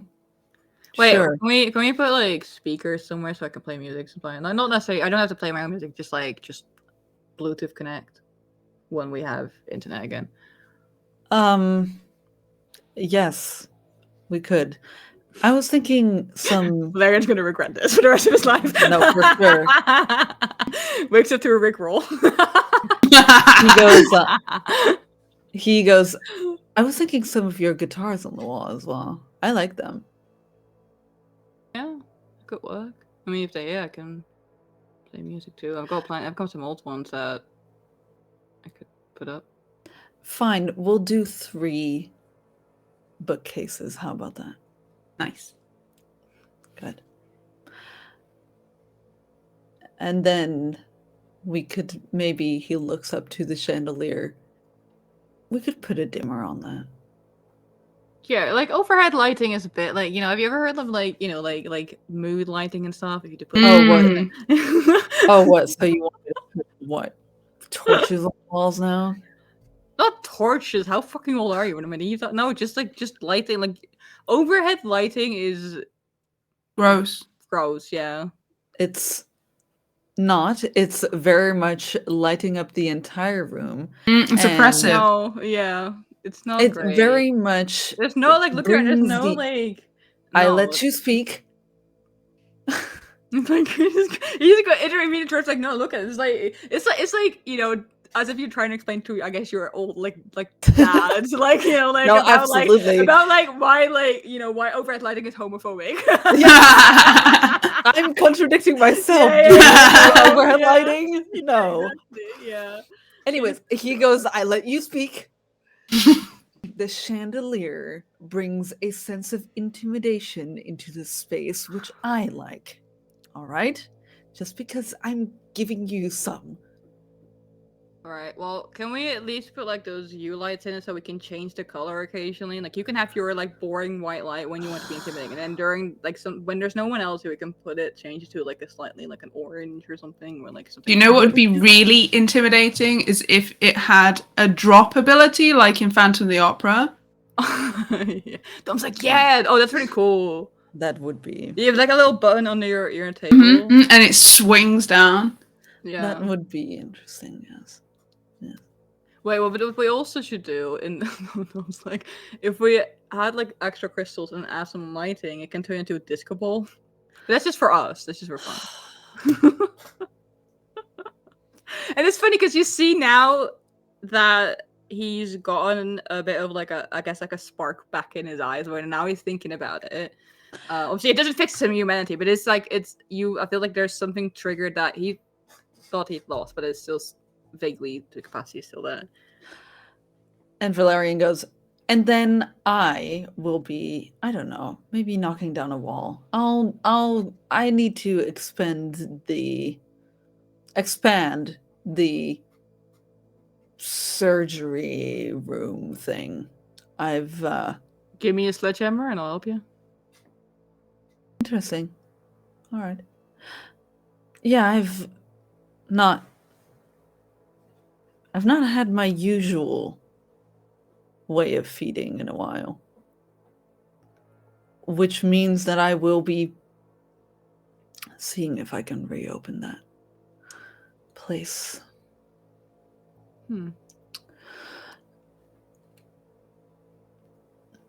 I'm glad we talked about this. Yeah. Good talk. I'm glad we have decided that maybe there should be more of a light in this and some more cooperation. I mean, if you were honest about what you were saying, I don't mind helping with some of the decision stuff, if only to take some pressure out you. And no, I was also- completely lying. Stop everything. Of course I was sincere. I would not even start suggesting things if I wasn't going to be sincere. Yeah, I think if I could prevent some, I guess, violence, and that I would like that. I think that would be good for me. I've been thinking about stuff that my mother said and the way she's been acting, and I don't. And Dom looks at Valeri because he's told Valerian this. Like, I don't want to turn into, my father. So I think if I could help find ways that we can resolve stuff more peacefully, I think that would be preferred. Not saying that I'd never want to go out and punch anyone again who's being annoying. I'm not saying that. It's just more I feel like sometimes things can be solved differently. I won't say anything about my Iron Fist ruling just yet, but we can see if we can make a difference. Yeah. And I mean, I guess, looks over at Leto. Leto doesn't seem to have an issue just killing people, so like maybe she's willing to occasionally help with that. She can be very intimidating, very scary, so I'm sure she'd be a good bruiser of sorts too. Can all occasionally switch roles or tag team or do more together as a coterie. Well, Leto is more about a sinister plan and not letting anyone know about it. Even though I would Dom very much thinks enjoyed. about Adrian and how he found him. And Dom's like, oh no, I can assure you she can be very good when it comes to injuries. Yeah, Like, no, and really Valerian good. thinks back about about kids and Yeah, about exactly. Yeah. and very much is like, I'm sad I wasn't there. That's all. Lito's just looking between you two as you compliment her killing abilities, just like, keep talking. Like, she's just like quite content with this. Yeah. Would you? All I'm saying is, would you do more of that and at least let me know where you are next time? You want me to kill more? Well, not, not. Okay, I forgot literal speech. I don't. But when you do, with someone that we both don't like, I would love to be part of your plans.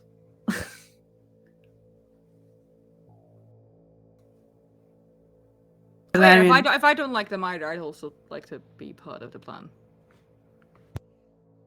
You two are always part of my plans. Well, yes, but without knowing. Yeah, but I don't know if that's the plan. Like that's a plan when you have like 1 million. Which is impressive. Anyway, but yeah, we can all like, but again, if with someone we don't like, we can all take turns. Well, here's the thing. I work best in the shadows. Mm-hmm. Mm-hmm. And if everyone has flashlights, it doesn't really work as well. True. I mean, even if we just help you with the plotting the murder, like, you can go and do it. You know, just so we're aware of what's happening. I would love to know that I'm the distraction next time. You know. Where's the fun in that? I guess you're right.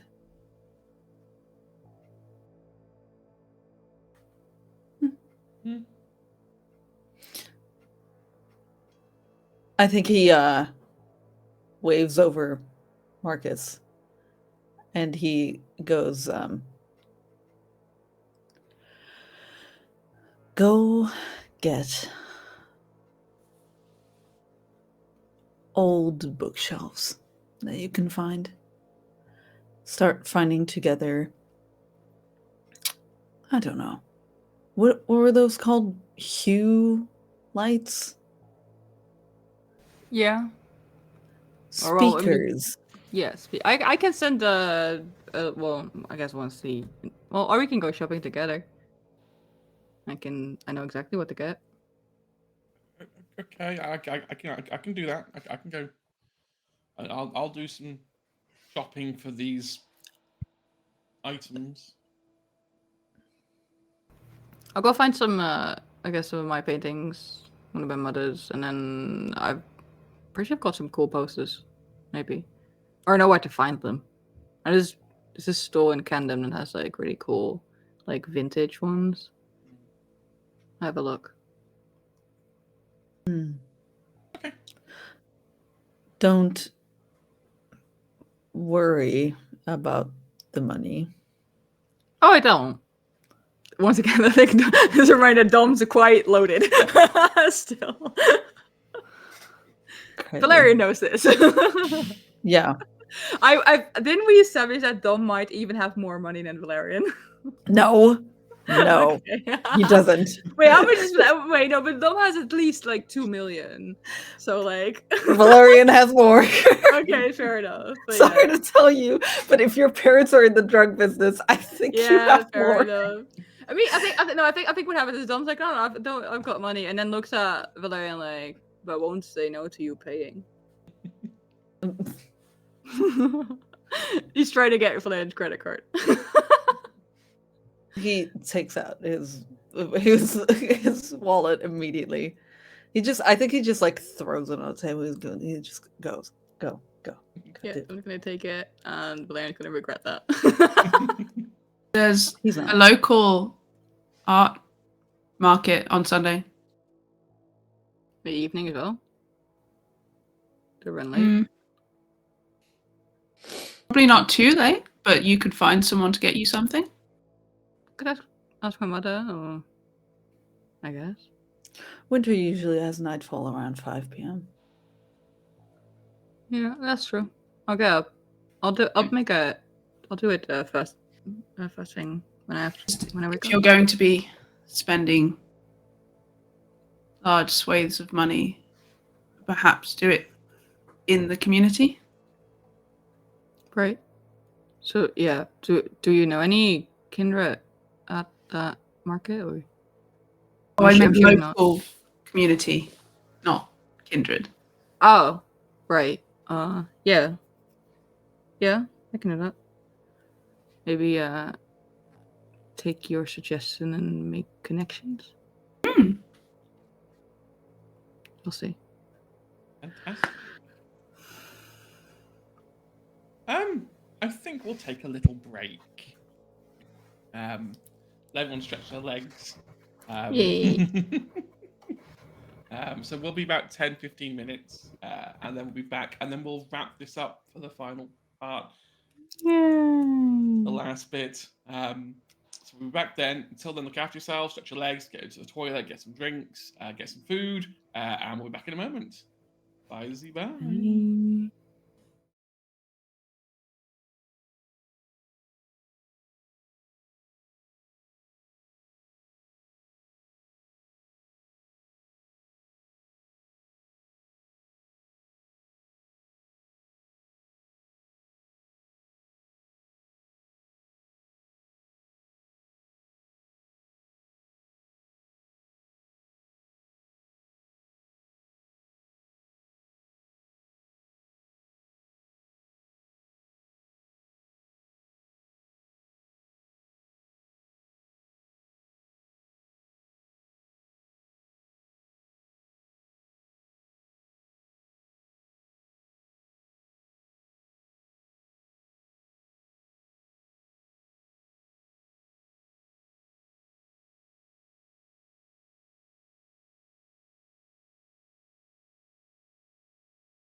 Hello, everyone. Welcome back. Hope you had a good break. Stretched his legs, got yourself a new drink. I know I have. This will probably last like 10 minutes before I drink it all. Right. I'm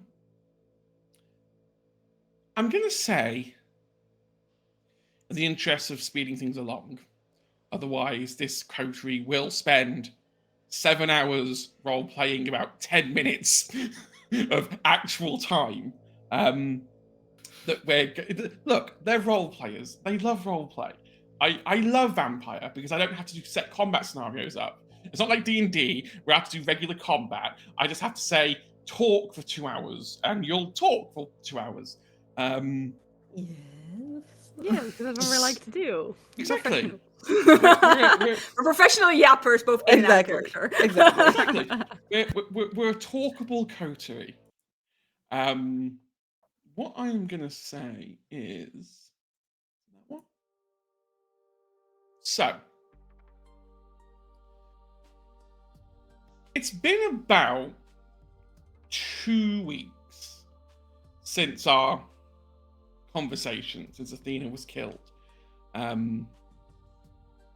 Good news, the internet is back on.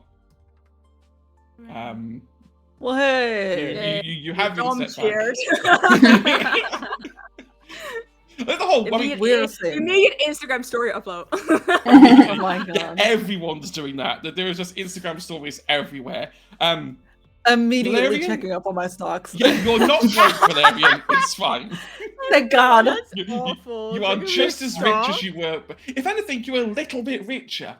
They It sold turns- high. Let's go. Yeah, it turns I out owning imagine oil that- money. I imagine the first thing Lisa does on her phone is just sending a threatening message to someone. Yeah. Just anyone. And Literally. just Anyone literally say scrolls anyone. Just through type in a random set of numbers. Yeah. No, she just goes, do not look behind you. Don't look up. behind you. Don't Do look not up. pass go. Do not collect £200. Yes, exactly. Things have settled down in London. The pace has slowed down a little bit after a couple of weeks of quite high intense action. Asta has kind of taken Axel's old role because no one else seemed to want it. And no one has openly objected. However, it's not official because he hasn't, in his eyes, he hasn't asked Valerian for the blessing to do that yet. He is just testing the waters to see if, When Valerian instructed him to. yeah. It's like, I did as you hasn't asked, been but can I knighted. please have it? He hasn't been knighted by No. Valerian. Yeah, so Asta is willing to take over Axel's work, sort of take over, and also pick up the remnants of what like Kit left behind, just to help try and keep the peace. The only condition he has to that is that you keep him safe from his sister, Oh. who he reveals is a hunter. Yeah, yeah. I'll kill one woman. What? Um, My bad. And in turn for keeping him safe from his family, he is willing to serve specifically the coterie, not Valerian explicitly. And I think that's kind of a theme that happens over time, is that it's not Valerian, it's the coterie that rules London. Yeah, I can see that. Valerian's like, hang on a minute, my name is still on the door. Yes, exactly.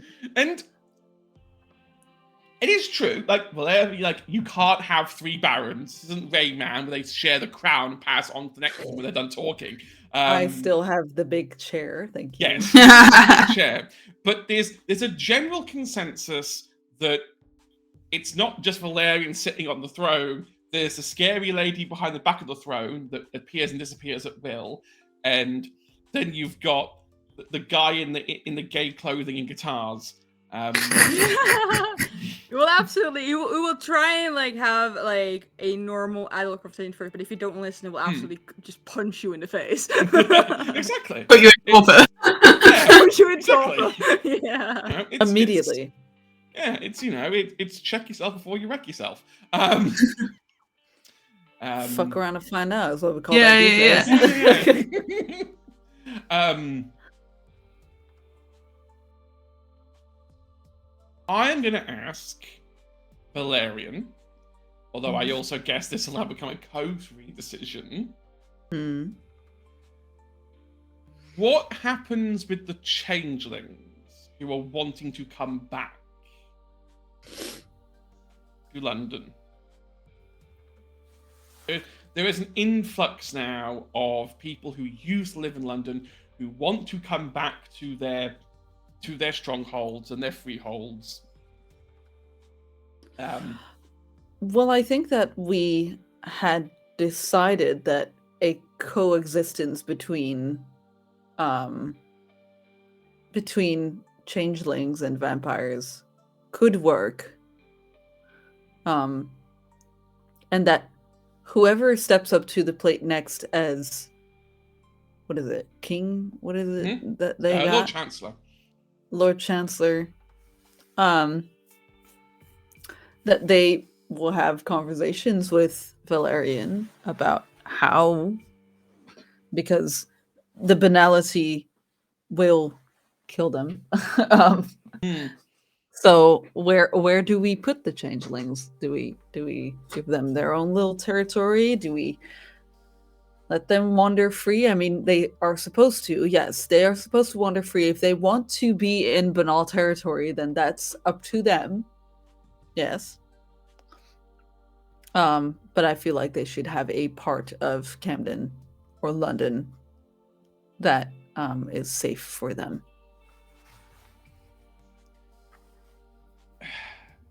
It takes a bit to find someone who's willing to take over. And you find out through your phone, through your very dramatic phone. Oh yes, the spotlight. Which is still there. Yeah. Except the only difference is the spotlight's been upgraded to a hue light rather than the spotlight, so you can now change the color. So now it's red. No, yeah. Sometimes I feel like, but I think that Dom has the app on his phone, so sometimes Valerian will sit down and be like, and Dom just change it to red or something. Red falls over. I think whenever it's red, he's like yes, but then once in a while you put him in pink, and he's like, fuck you. Yeah, he does. Yeah. You find out that Zelda has taken the position and is now Lady Chancellor rather than Lord Chancellor. After all, they help solve the meta crisis in the Dreaming, so they propose a day-night cycle. Oh. Because you can't go out during the day, and, well, at night, it's far too banal with all the vampires around. So they suggest a kind of, you watch our back, and we'll watch yours. So if, Inquisitions start, snooping around during the day, we'll throw them off the trail. Likewise, if hunters start looking for changelings during the night, you'll fuck off with them. Yeah. Because you can coexist for the day-night cycle as long as neither of you are out during the other time. You can live even with the level of banality. Also, London changelings over the next 4 or 5 years start to get used to banality, background banality, and start to kind of mutate towards it like a little bit, which is another completely different phenomenon for a different time. But they're happy. You've already dealt with Axel. They are dead. They did not survive. Her 2 crow tree mates are somewhere in the world. You have no idea where, and probably do not care where. I'm trying to think of any other big important things before we get into the character bits. I think they were the big ones. Wasn't there also? Did we? I might have forgotten. Did we also deal with the fact that there was a potential like Camarilla uprising, and that there were people from the Camarilla around? They still own the bar, the nightclub now.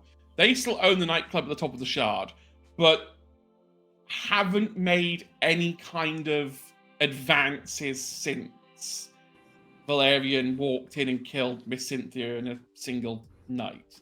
And blew the hotel up. And blew the hotel up a second time. That was so fun. There is a kind of a it's a ceasefire, not a truce. There is a kind of a we won't touch you right now if you don't touch us. Okay. So leave the Shard alone, and we won't take everything over. All right.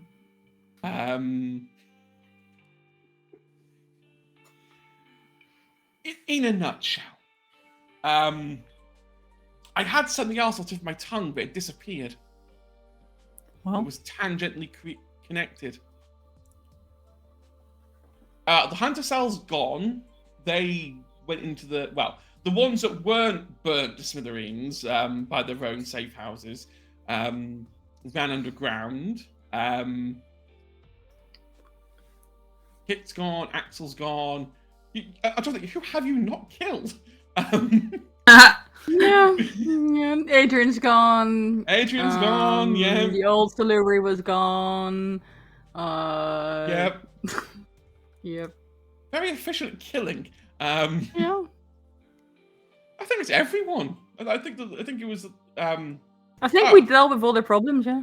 The only other thing is for Valerian, and maybe we start with Valerian.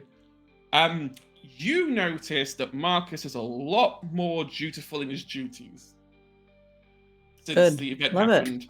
And also, he stopped taking family day.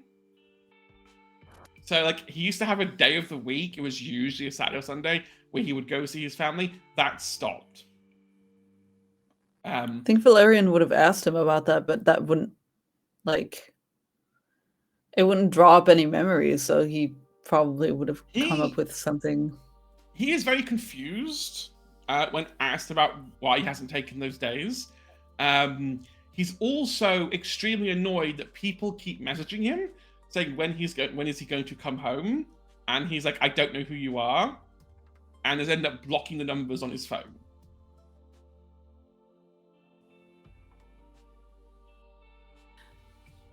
Well,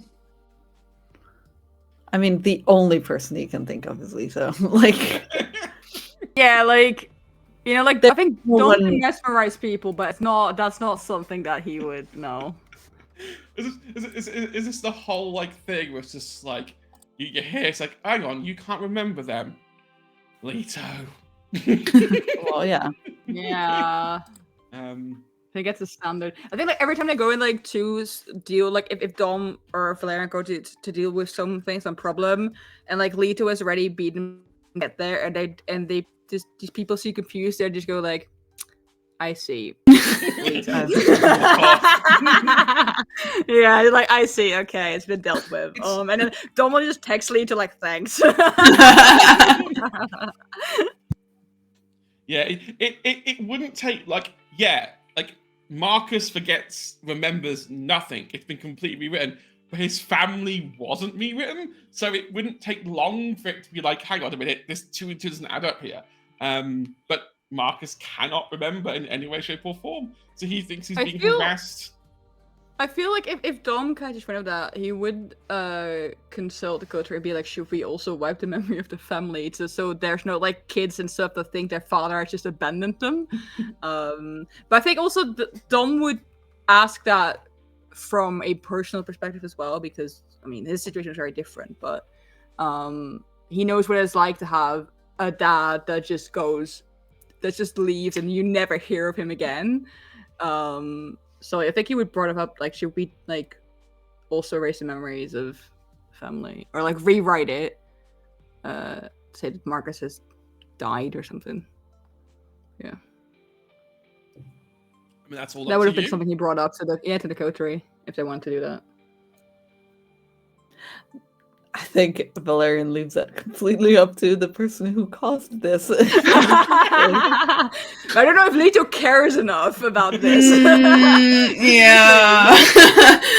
Sounds like he would problem. He would wait for an answer from the person who caused it, and if that person doesn't answer, then he might answer. Yeah, I don't think she'd be very forthcoming with anything.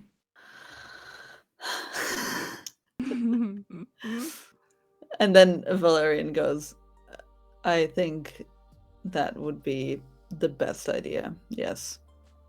Right. Wanna go make a trip then? Fine.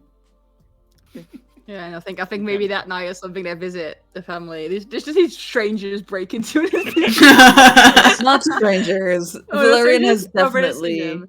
Oh, okay. Valerian has definitely met his family, but yeah, and they start the two of them start working together to rewrite the memory, because I think it would be forgetful mind, right? Yeah, Dom has that, so like two of them can work on crafting a story on Marcus died for some reason or whatever. Like, I mean, it's gonna be the best because like the family's gonna grow old and die, and Marcus isn't. So like at one point, right? Yeah. fucking cleaning up your fucking mess. Yeah. How humane of you. Well, yes. Yeah. Yeah. Yeah, I mean, it is a very humane thing to do. Yeah, but like I said, for fucking Dom, it's more welcome. personal. But he's like, Yeah. we cannot leave these people. Like, we have to gift them something. For Valerian, it's like, oh, Why do I have to do this? fine. Yeah, so you do that. Marcus is just there now, believing that Valerian is the only thing in life that matters. We need to get him a hobby too. Dom will take him to. If Dom's gonna go out, like, yeah. He stopped buying Crocs. Like, the no. Croc So collection has stopped Dom's expanding. absolutely gonna like. If Dom's That's gonna like, weird. if Dom's gonna be like the person that's gonna try and like reconnect with like like make his cage, his circle bigger. He's absolutely dragging Marcus with him if he notices that Marcus is going down the same path. Oh, yeah. Marcus has gone much deeper down the path than you lot now. He started above you, and then in one scene, Leto just grabbed the humanity bar and just went do. I mean, he's down to 4, right? 3, because he had 6. Oh. He'd already lost one by the time the campaign started. Right. We can work on that. It's fine. We can. We can fix that at some point. Give Tristan some time. Like, Oh, God. yeah. Yeah. And speaking of Tristan, Dom, Tristan has decided to stay behind and stay with you. Right. Adjusting to kindred life is hard. Yeah.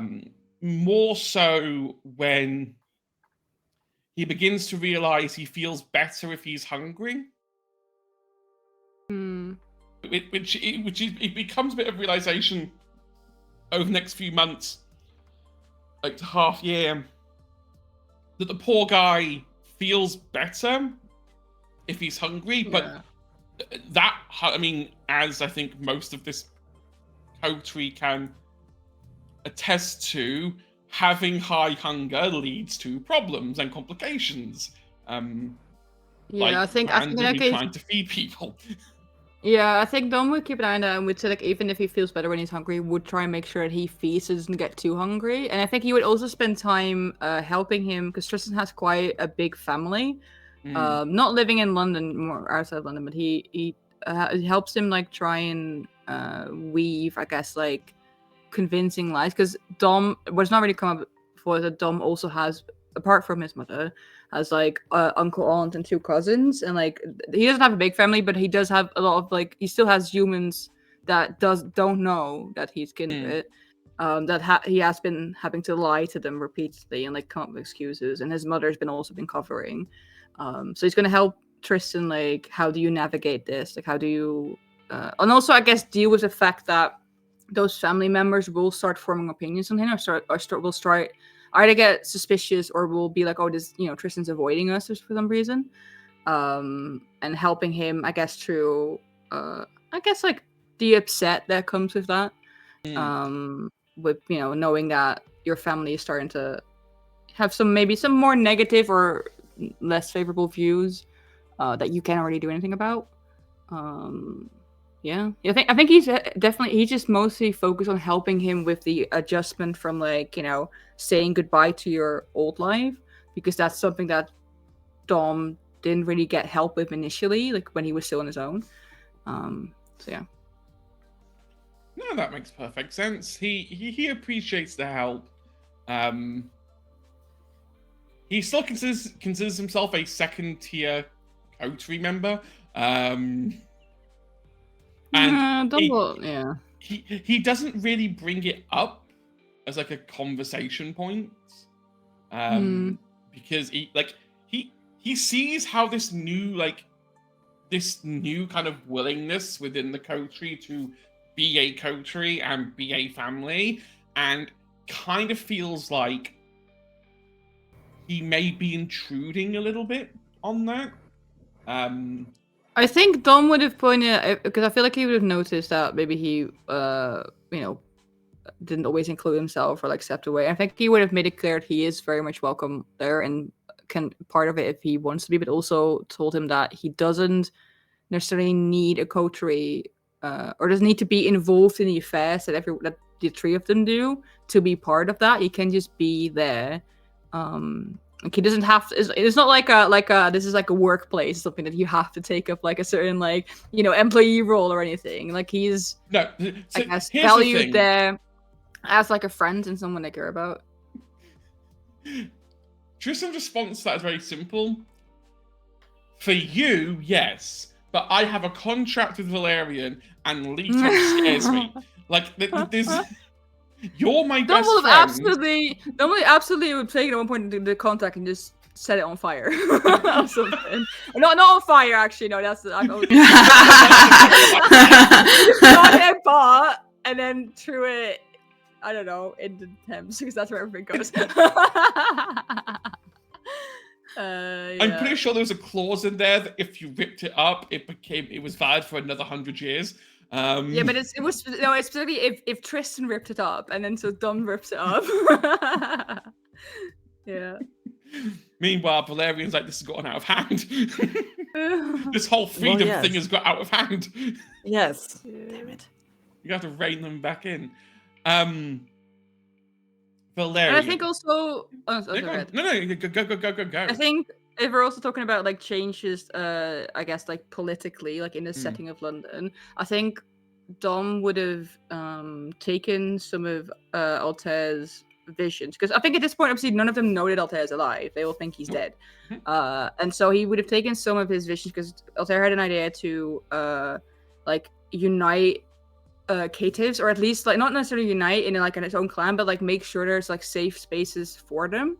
And I think as a cative, Dom would have tried and made London a safe space for them. If Valerian and Reddit agree, but I think so far they've at least expressed that they are okay with Dominic. I don't know if that extends to whole like cative as a whole. Which if not, Dom would have kicked up a fuss about that one. But I think he was really trying to push to like at least like market London as, if not a safe space, at least like a place where they can be without like getting in serious trouble, which I guess is true for a lot of anarch places. but he really just wants to try and, I guess, honor Altair's dream of doing that, of trying to get that done. I see Ines laugh. Smirks and Valerian. No, it's good. I like that. No, I like it a lot. No, Valerian, of course, is like all for like making this all more inclusive. Yeah. I think it also ties back into the conversation that Dom and Valerian had a while ago, where Dom was like, "I feel safe inside here, but outside, like, you know." Yeah. So I think that's a good change to do over time. It's also one of the reasons why this is kind of like truce between London and the Camarilla, because it's like, oh, you're willing to take all the rejects that we don't want. It's like, okay, we can do that. No, I'm not working together with those fucking freaks. Hello? So like, yeah, you know, you'll take caitiffs who we don't want. Yeah, sure. Go to London. Here's a plane ticket. It's fine. Crazy. So there is that. I want to touch up on Valerian, and why would you want to do that? Look, I'm a guy who likes guys. He's a straight white man. He has money. I wouldn't have to work. What can I say? Don't touch me. Don't touch me. Sick idiot. Let's talk about family and legacy. What about it? Go on.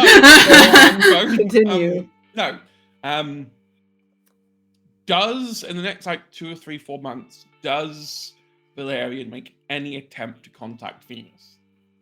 Yeah, he does. Very much so.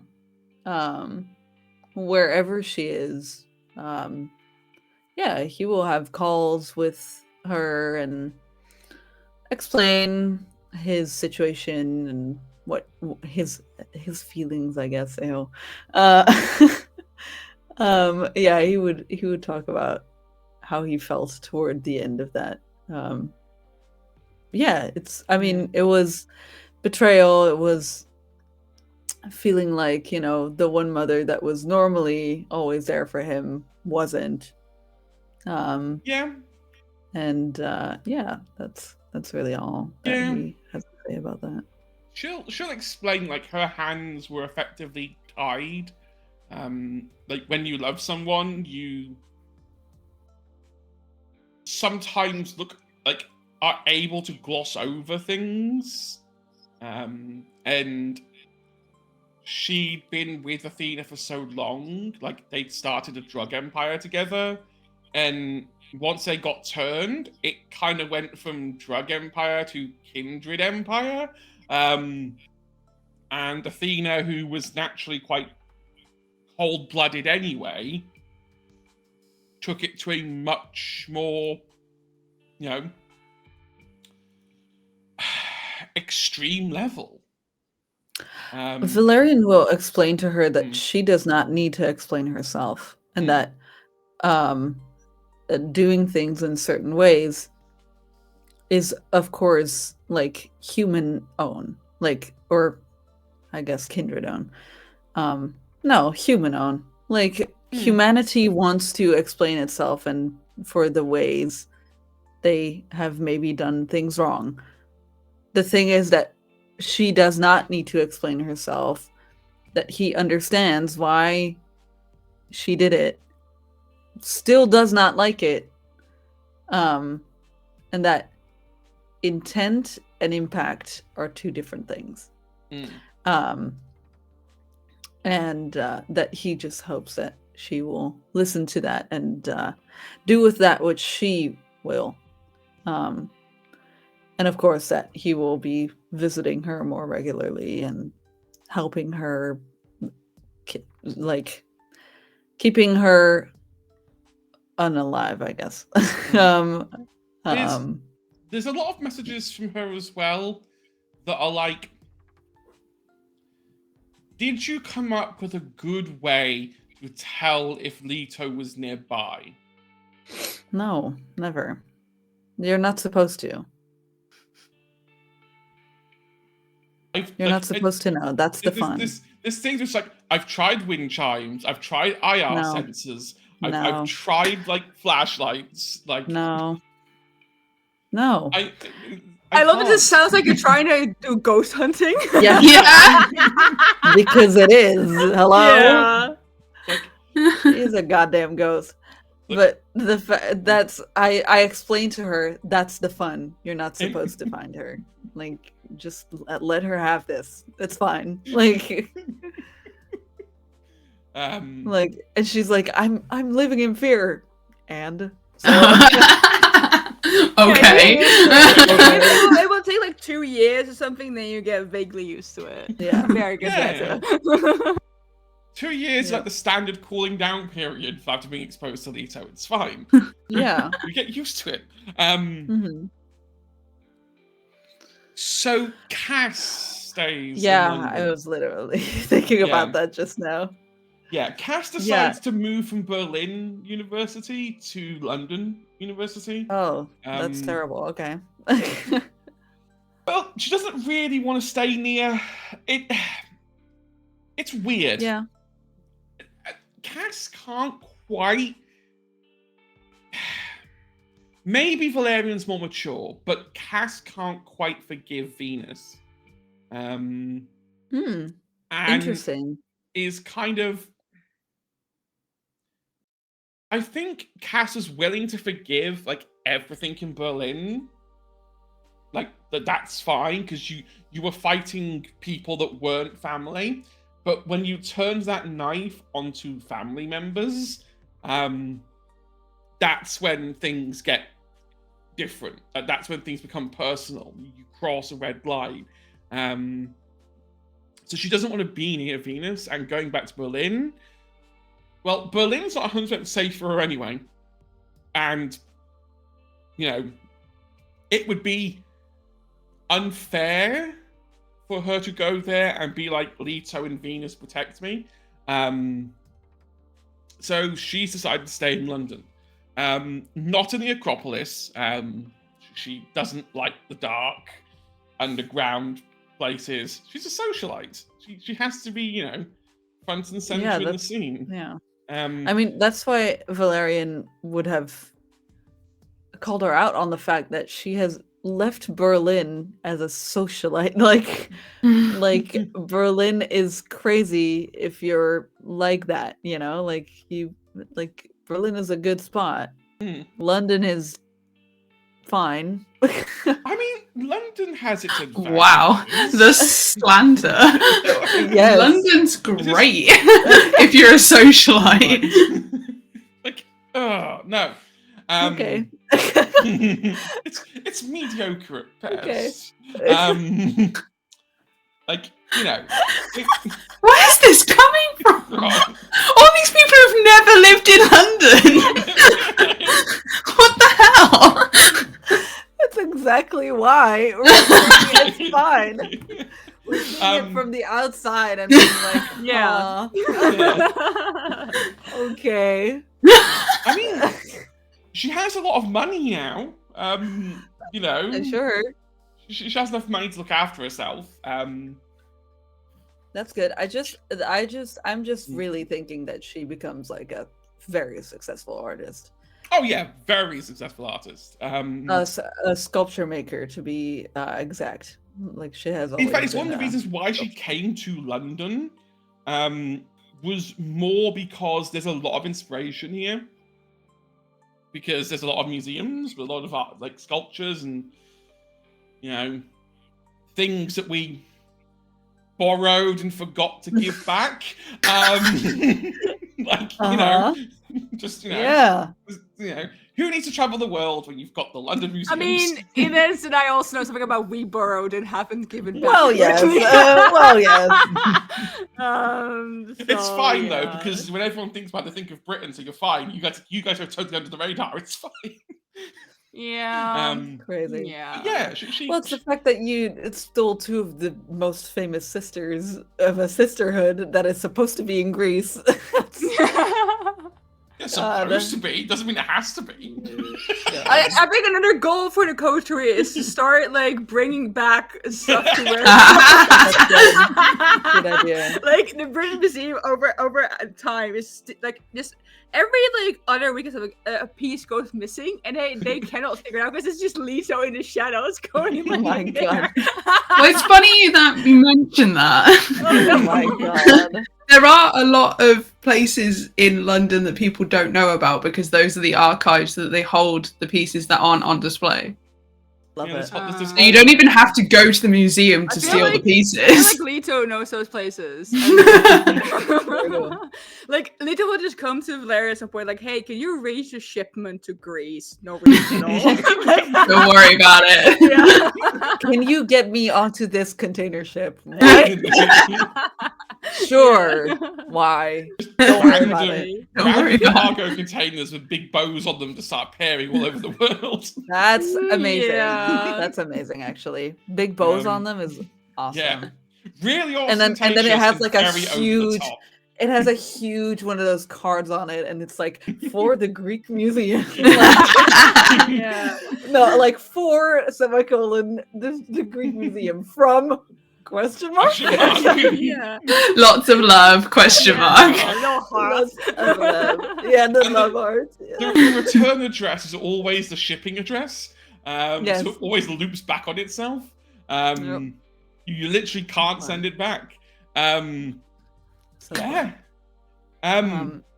So dumb. Yeah. It is so dumb, but it's Definitely, yeah. good.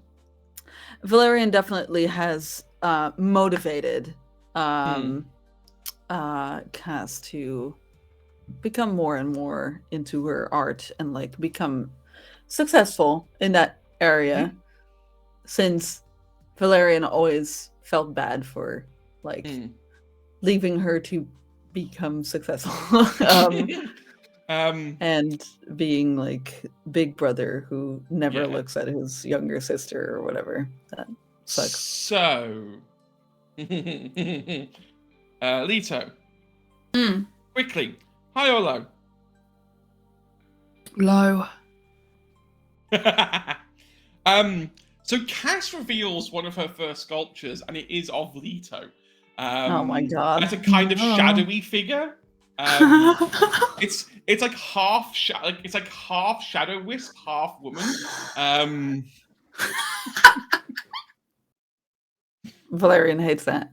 And it's titled "My Vanishing Love." Oh my god! Jesus Christ!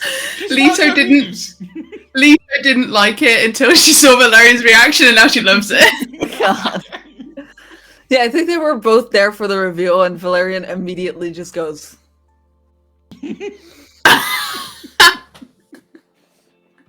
Don't That's all. There are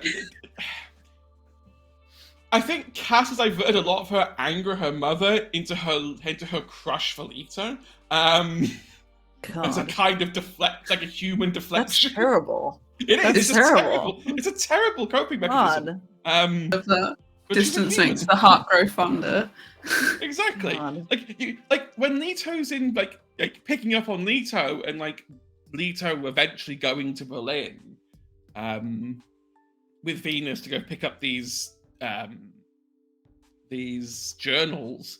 Like while you're there, every other week you just get a handwritten letter from Kaz.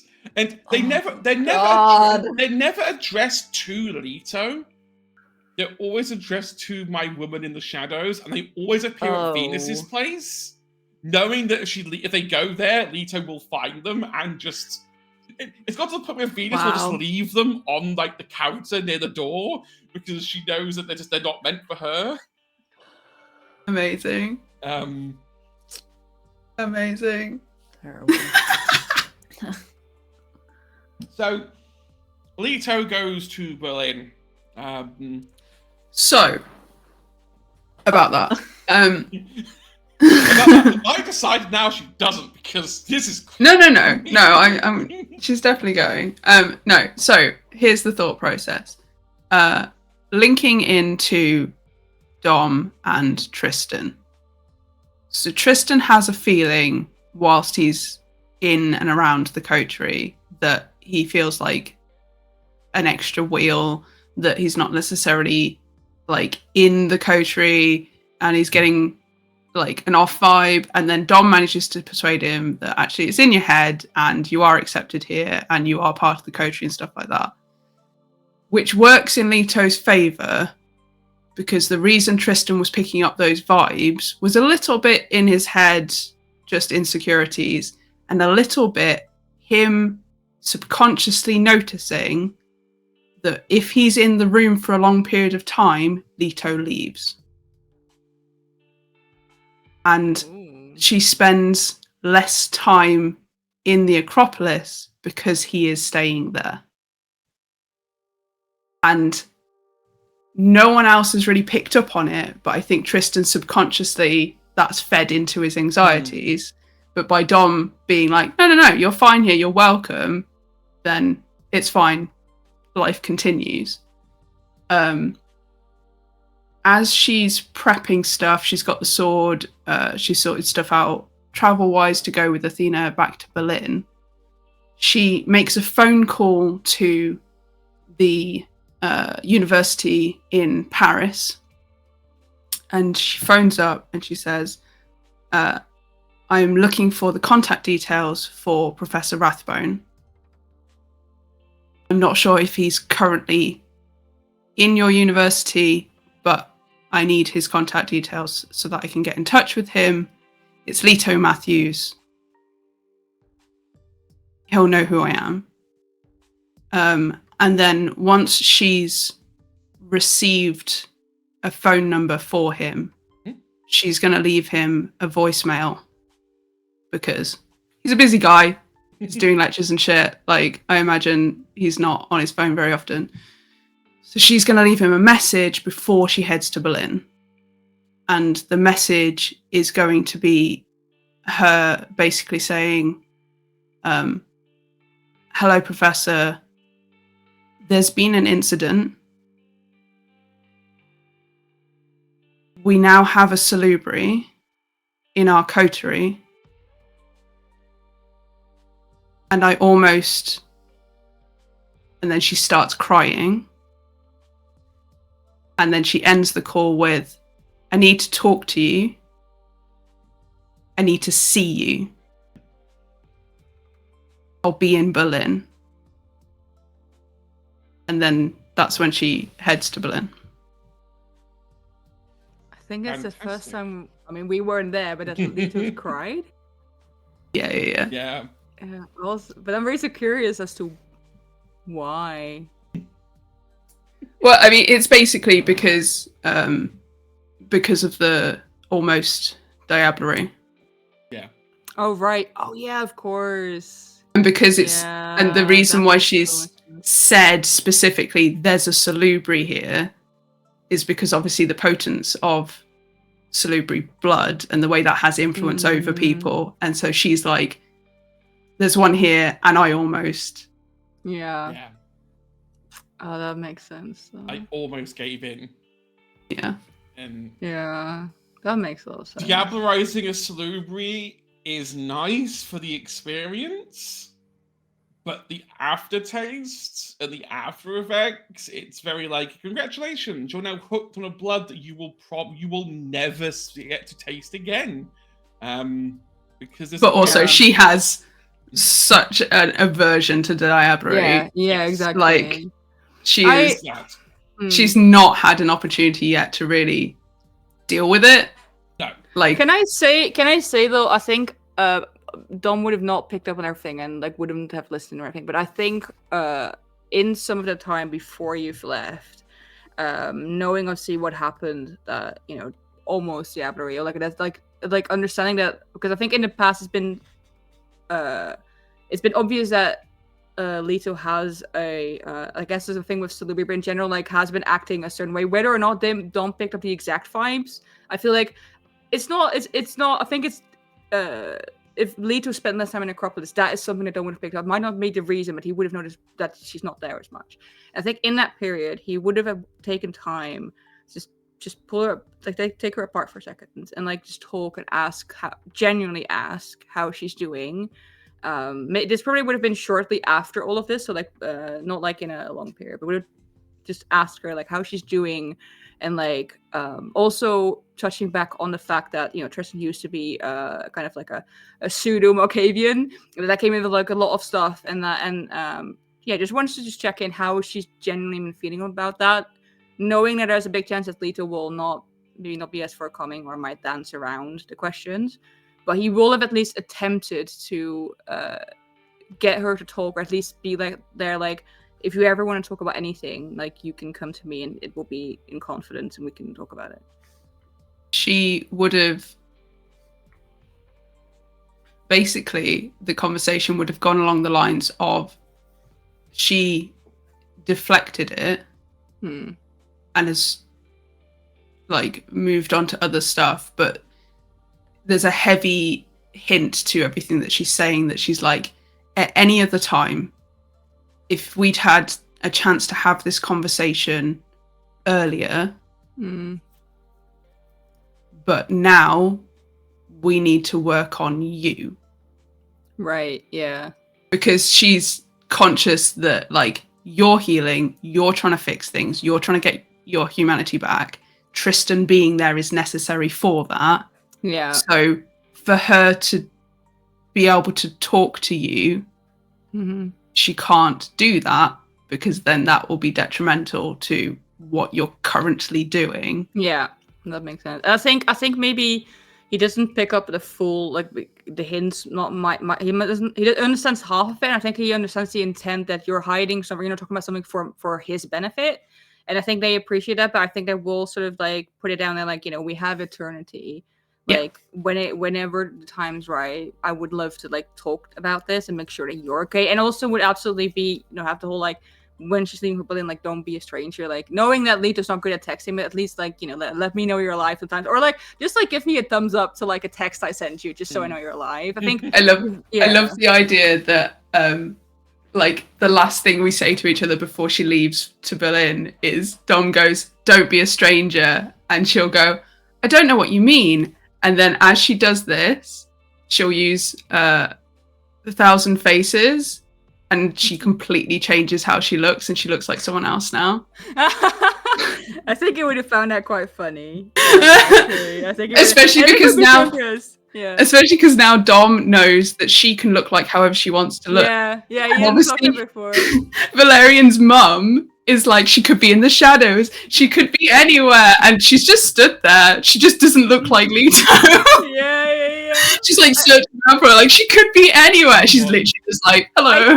I think Dom's like at this point not even like scared of anything like that. I think it's like, once he realizes like, oh, you can literally look like anyone, he would be like, oh my god, that's so cool, and just be like, I think he would have to be like, I might want to borrow that, like, or something, like, I don't know, he doesn't even know what, but he's definitely really excited by it that you can do that, and will definitely like compliment you on it. But yeah, and then we'll just make sure to regularly, as she goes, but then like check in, and just, I think the main thing he wants to, because he knows that Leto can just disappear, he would really hate for that to actually happen, and knowing that there's something going on that she currently doesn't want to talk about, he just wants to make sure that she isn't actually going to disappear, and that you know, make it clear to her that no matter what, he's there if she wants to anything, really. Yeah. It's like he may have lowered his humanity, but he does still care about his friends, and I think Leto has always been one of the people that he found so difficult to read, but still wants. And they have had like their arguments and like the things where they didn't see eye to eye, and where he didn't trust her, or you know, she didn't trust him entirely. But he just want to make it clear, like, you are my friend, and I am here, and I'm grateful for all the things you've done to help me.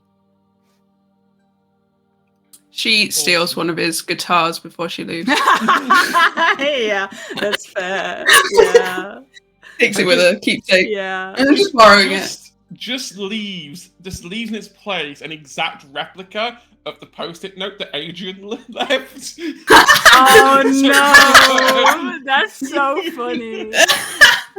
Just down to the exact same smiley face. Yeah, Dom would have a little moment like, what the fuck? Would start texting like, can people rise from the ashes? Like, yeah. Leto goes to Berlin. The good doctor meets you there. Doctor? Professor? Professor, doctor, professor meets you there. With a book. And they're not agitated, but they're very fascinated by the word salubri. And they show you the book and they're like, okay, so which one of the 7 is it? And this is a Camarilla record of the known 7 salubris that are alive. Obviously incomplete records because they don't know where they exactly are right now, but they are the known ones. It's like, well, if you can let us know which one it is, that's like a big help. I think her initial response is just gonna be like, we should talk about this and have a drink and we can get into more detail. Have you seen this sword? No, I've not seen that sword, but it does look intriguing. Is this your way of... Is this your way of asking me out on a date? Yes, let's call it a play date. Okay, just a play date, not an actual date. But yes, drinks, books, that weird sword. But you definitely have got to tell me everything about this salubri. Fascinating creatures. With their pursuits and their blood. I just didn't sightings of them are extremely rare, so when you get a random phone call from someone you haven't spoken to in a very long time, who you helped raise, who you helped, show the world, and then they suddenly come back and say, hey, I found a salubri and I almost did the unspeakable.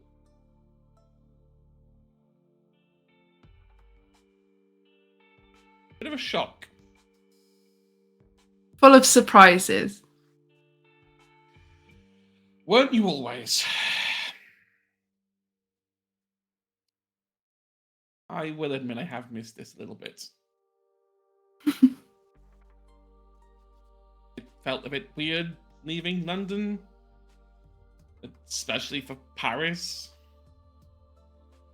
Swapping a city under, well, let's just say that Camarilla cities operate very differently from Anarch cities. Yes, you should tell me all about it. What, about how pompous and stuck up they are? Yes, we've had some interaction with them. I wouldn't advise listening to a single word they say. They're all busy having their own pissing contest. Things aren't going well at the top of the tower, and they're looking for underlings that they can blame and people they can palm bad shit onto. And how are you fitting into all of that? Oh, I'm very much trying to stay out of it. You know me. I try and stay out of everybody's business. Although, between us, yeah, I've kind of been trying to get close to the inner circle. Just so I can take a little peek inside and just verify what I think is true. But I still haven't got that far.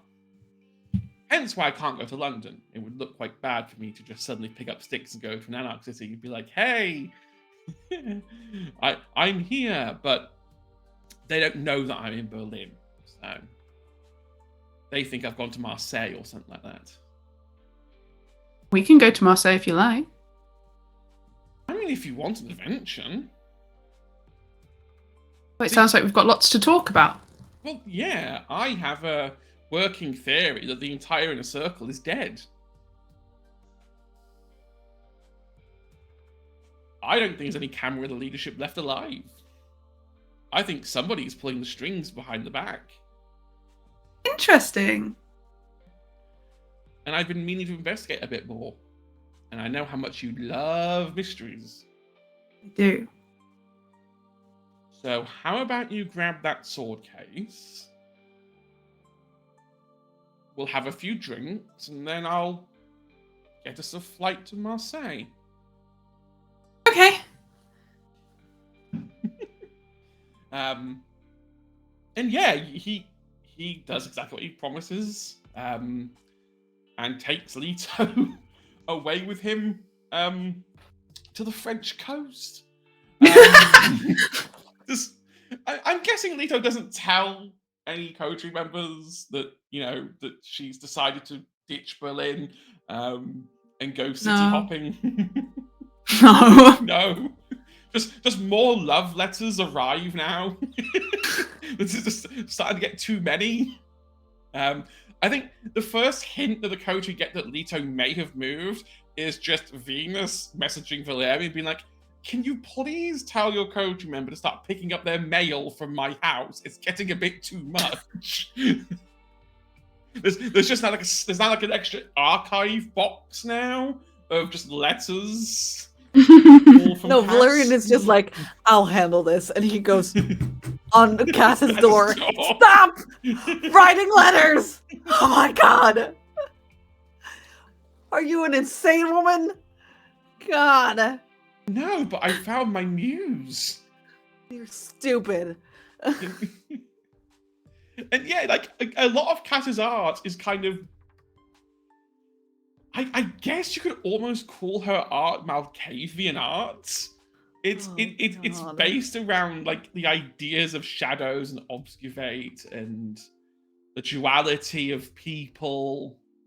And I personally love the idea that like actual humans are in love with it and call her work like fantastic. Yeah. Yeah, they don't understand the meaning, and like vampires will look at it and be like, "What the fuck is this?" Here's the thing, right? She gets a reputation for making that kind of art. A lot of the people who buy her art are now Camarilla people in Europe who are now buying it and sending it back to Europe. Which has given her a lot of invitations to a lot of Camarilla parties in Europe. Which she accepts only because she knows that somewhere on the continent, Leto has to be there. And if she keeps traveling to these parties, one day she might come across her again.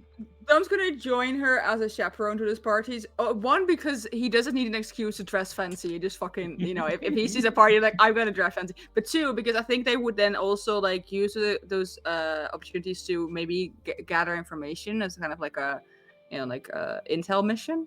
But mostly just to be there and I guess be arm candy. Yeah. Oh yeah, she constantly always there, like, oh yes, look at my arm candy. This is Dominic. Yeah. But constantly just looking around, be like, where's Leto? Is Leto here? But I think also like if she does that, it's maybe like look at my arm candy. But I will say I think Dom would occasionally get recognized by people as well. So it's like, who's their arm candy? Him and Cass constantly have a one-up competition of who's arm candy. Yeah, I feel like they develop a kind of like fun friendship in that sense. Yeah, I mean, we'll ignore the fact that, she's technically a walking masquerade breach, but but they're like in the same age range, or like at least like mine. I mean, Dom's older technically, but like the same kind of like Gen Z kind of like mindset, I guess. So they vibing quite well. Yeah, they get along extremely well. Is there anything else in particular you as players wanted to wrap up on or touch on about your characters? I think Dom would take time to try and I guess, patch up the bond with his mother a little bit, because I feel like he felt like that's taken a dent. And I think he would specifically work on, I guess, okay, she's still checking in, like, do you still want to be in a know, or do you want to forget? Now, understanding that, it's selfish of him to expect her to help him, I guess, but also would show her that he's trying to change and tries to, like, make progress and trying working on, like, healing, as Blue and has also put it. So I think he would be doing that, and also going out, I guess, like, in terms of the expanding the circle, would try and spend more time with the extended family as well. So whenever they're, like, in town, or I go over there and try and really make it to, like, like, family dinners. Obviously he doesn't eat, but he will try and be there. Or, like, for example, one of his cousins has a food truck that's regularly, like, someplace in London. We'll always make sure whenever he's in town, go and visit him and, like, see what he's up to and, like, check in. But yeah, it would really work.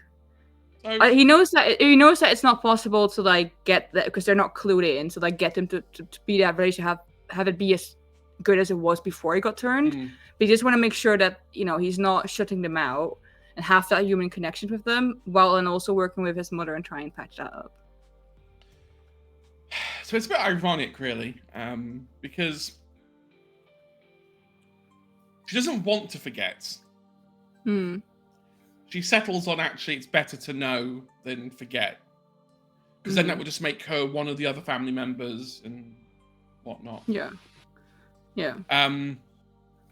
Leto leaving London is probably the best thing for your mother's and yours relationship, as it kind of gives your mother space to kind of get over everything. Not to say that Leto was at fault. Let's be clear. Everyone was at fault during that conversation. Yeah, I'll take it. There's blame everywhere. But having Leto not be there kind of helped speed up the process of her coming to an understanding that you are not the same person you were. Both before you were turned, then when you were turned, and now where you are now. You've undergone several transformations, and it's very selfish of her to want to keep you as the pretty little boy that she has in her memory. Yeah, and I think he would also, if he noticed that she is definitely, like mental health wise, whether or not you want to call it trauma, if it was, like, a traumatic, like, event for her, I think what he would offer, and it's a bit weird, but I think he would offer to, like, get, like, arrange therapy for her, but then he would probably make it so that he would come in with her, like, fuck around the therapist's mind, that they will be, like, accepting of the fact that vampires exist, and afterwards will make them forget. So she's still getting the, like, appropriate advice. Just the therapist afterwards doesn't remember what the fuck happened. I think something like that would be a thing. Yeah. Every therapy session starts off with the same 5-minute spiel of, yes, vampires are real. Yes, they exist. Yes, I am one. Yes, this is my mother. Yes, she has trauma. And at the end, it's just like, you remember none of this conversation. Or even like they would do it in a way where it's like she doesn't have to mention like vampires, or like it's kind of like vampires is a metaphor for like, he'll find some way around it to get her some kind of therapy if she needed that, if she felt like that. Because therapists don't ask questions. As long as you have cash, that they will just say, yes, that's fine. Let's talk about it. I mean, I think the vampire is still a big fun, but I think also because Dom's obviously, like, Dom's mom was very well known for, being very tough, and, like, as I've been told before, when in the past stuff with Dom's dad came up, she was very quick to, like, okay, we're not doing this, you getting the fuck out, like, throwing his stuff on the street and everything like that. But it is very much like, as Dom, I think this is a thing that happens when anyone gets older. When you look at your parents, they're just people, and I think he's very much. He very much wants her to be okay, and I think he wants her to be happy and understands that she'd had to sacrifice a lot raising him alone. And I think he, even knowing that obviously in the past she'd flirted with Valerian, he would have actually tried and encouraged her to go try dating again, because if it's a thing that if she feels lonely in some way, especially with him not being around during the day, I think he would have encouraged her, like, why don't you try give dating a shot again? Would have been very critical of the man that she's gonna take a date with, but would very much, it was very much very protective of her as well. But unlike Cass, your mother doesn't have the stage of, oh, it's fine, I'll just get with Valerian. I think she's realized that infatuation's over. She still likes a man in a white suit. If you could get a human version of Valerian in the day, then you know what? That's just the kind of man she wants. I think he also wants to set her up to be happy, because obviously, he's gonna outlive her, and I think he just wants her to also be able to live a normal life and to be able to not necessarily let go of him, but just to get used to the idea that you're gonna have to slowly step away further. And it would be nice if then she isn't on her own. That's fair. Anything else from anyone? No, I think we've done all the. Oh, Ines. See a thinking face. The gears are turning. I'm just thinking. If you look carefully, you can just see the steam coming out the side of the earphones. Excuse me. That means that there's anything in there.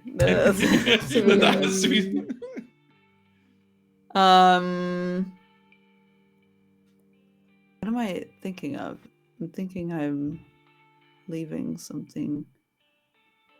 Oh, Valerian would have definitely sent multiple messages or letters or whatever to Wally. Yes. Making sure that he is okay and doing well. Yeah. Wally's little globe-trotting adventure is going very, very well. A bit more on the adventure side than Wally originally anticipated. He thought this would be what he thought would be a research trip. Very quickly became like an Indiana Jones kind of thing. He's helping Lisa with the stolen goods. Nice.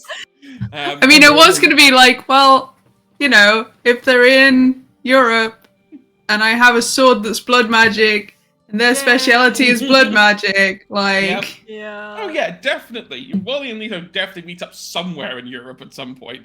Dom's still sending them memes as well as Morgan, but that's been the past 5 years anyway. So but I think Wally and Dom had their special. I think they had a different phone or whatever that they used to like.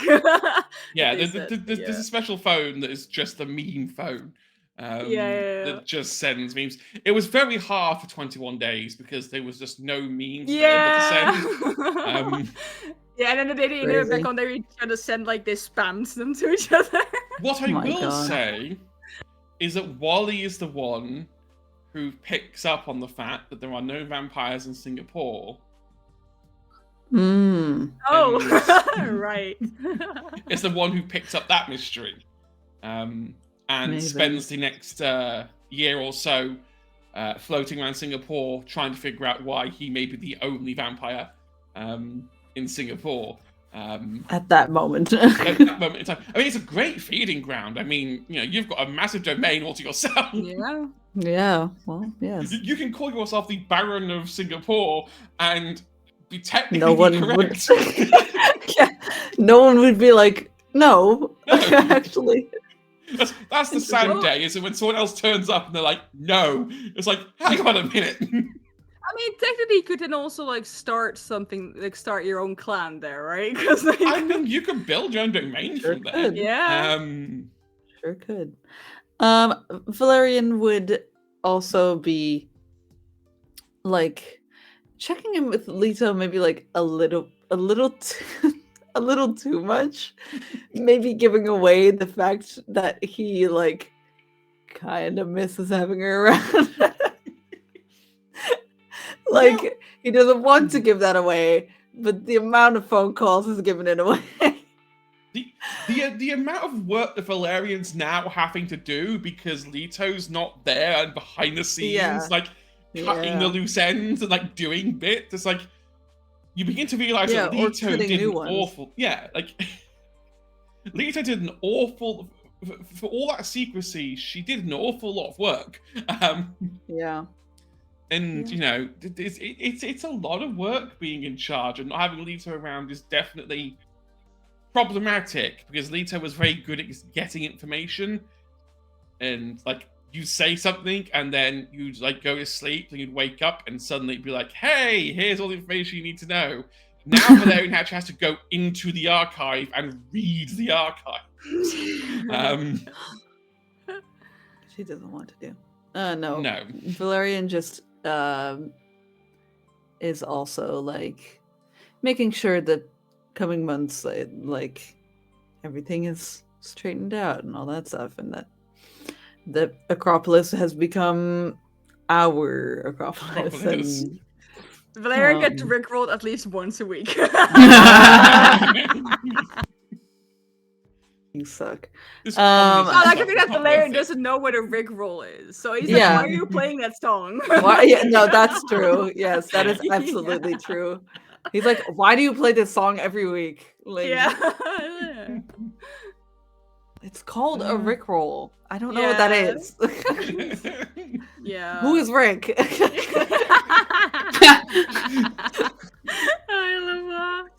I love that. Almost just start inventing shit.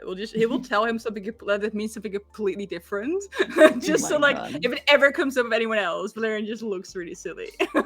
What is this Riz everyone keeps talking about? It's something very bad. You should never. You never want to have that. Exactly. It's like a sort of disease, like an STD. You should never say that to anyone. It's a slur. And then you put those head. Then when Valerian next meets Asta, and because Asta is another Gen Zer, like dominant, like Dom. And so when he mentions, Valerian has like mad riz, Valerian's like, what?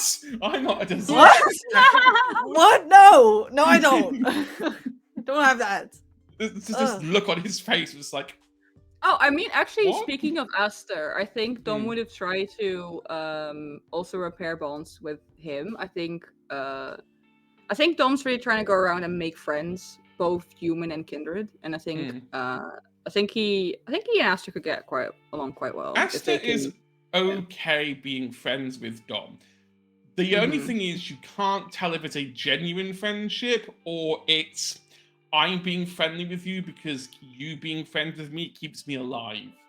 That's the one thing with Asta is you can never tell with any of the interactions if it's I'm doing this because I want to do it, genuinely want to do it, or this is in my best survival instincts to do this for you.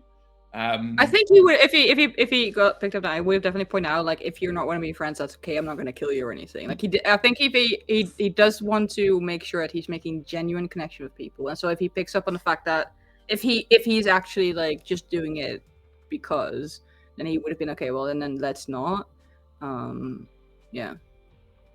think that's a boundary Dom's learning to set, where it's like I don't want to have people around that just are around because I'm in charge. Or semi-in charge, co-in charge, if you want to call it. Yeah. But he's friendly enough. Yeah. That you can all get along. And actually, he's not that bad of a leader. He fumbles a bit, and his leadership style is non-existent. It's very rare for him to actually do work. It's more common he'll ring up Valerian and be like, I need something sorting. But hey, if you do this, it'll make things nice. And he's really good at palming off work onto others. I can see him more as someone who is a good leader when a situation is dire, like when there is like an emergency and people need someone to look to. I feel like he's someone who would then grab the leadership there, and then he feels like someone who works best when there's a high stress level. Which is totally like a tangent to how he used to be. Asta used to be very bad in a crisis. In fact, half the reason his sister dislikes him is because he's bad in a crisis. Which has kind of spurred him on a little bit to get better at doing it. I think the changeling appearance will have done that. That scene in the park, I think that will have done it. I mean, seeing a ginormous cat the size of a building will generally change your outlook on life. Yeah. Let's just be clear, right? This poor guy, the first time he meets a coterie, Leto basically makes him wet his pants and reveal everything about himself and his life and everything he wants to know.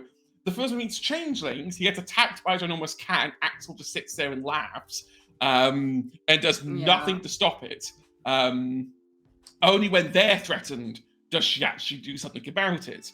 And then, you know, his past is all fucked up as well. But, you know, he's turning into an okay kindred.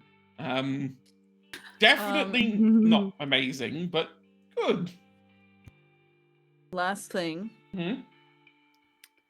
Valerian immediately, once it got onto the market, bought that mansion that they were investigating. Because of course it was left in shambles, and like now the owner is dead, everyone that lived there is dead. So it's going back onto the market, and that's mine. Thank you. Yeah, you can pick up Axel's old manor house. Wait, I have another thing that Valerian should wrap up. The vending machine business that you had a prototype in the Acropolis. That is true. Well, the thing is that the whole time there have been vending machines throughout London. Yeah. There have been. However, they have been kind of neglected since there were other matters at play. Yeah. Valerian definitely opens back up his, I guess you could say, his blood bagging business. Where he definitely takes bags of blood from people and commits fraud. He has been distributing blood bags again to people who do not feed, all that stuff, and making a nice penny off of that, for sure. So yeah, the vending machines are definitely a thing. He also still works with couriers, even though those are like, we've seen them been proven very very bad. He has a couple that he truly trusts. You can make them ghouls, I guess. Yeah, I guess so. Ghouls. Yeah. Oh my god, but he despises ghouls. That's the thing. Yeah, fair. I mean, Asta's group would probably make semi-reliable couriers. I guess so. Yeah, it's just the fact that some vampires also don't go outside. So if you need a blood bag, then Valerian will get them delivered to you if you need them real bad. So yeah, that business has definitely been picked up again. Yeah, I think Valerian spends more time doing phlebotomy research as well. Now that London's quieter and it doesn't necessarily require his full attention each night to be like, hey, I have to go and fucking deal with this person tonight, or what amazing thing comes before me today. Now that there are nights where he wakes up and it's like, well, what am I supposed to fucking do? He starts looking at phlebotomy research and starts to look at ways of preserving blood longer, and starts trying to make like Mark II blood bags that can last longer than the short lifespan that they have. He's got a functioning prototype. I think that Valerian is like when Leto's away and all that stuff, and he's doing all this research, he's like, oh, I'm glad I put these bookcases there. I can keep my when you were talking about the new blood bags, my brain immediately went to glow sticks.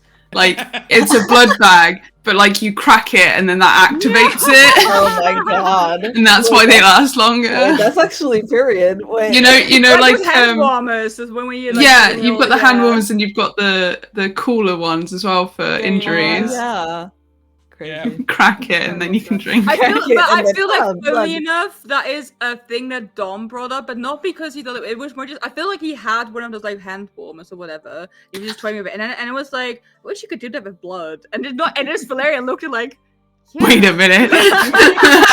So Okay, Valerian is like, yeah. that's so stupid. Wait. wait, hold on. Yeah, I'm yeah, having an yeah. epiphany. What are you talking about, you idiot? Hold on. And Dom was me, Dom was like, what do you mean? What, I just mentioned I wish you could. Oh. Like, Um, He immediately starts drawing. yeah. I think eventually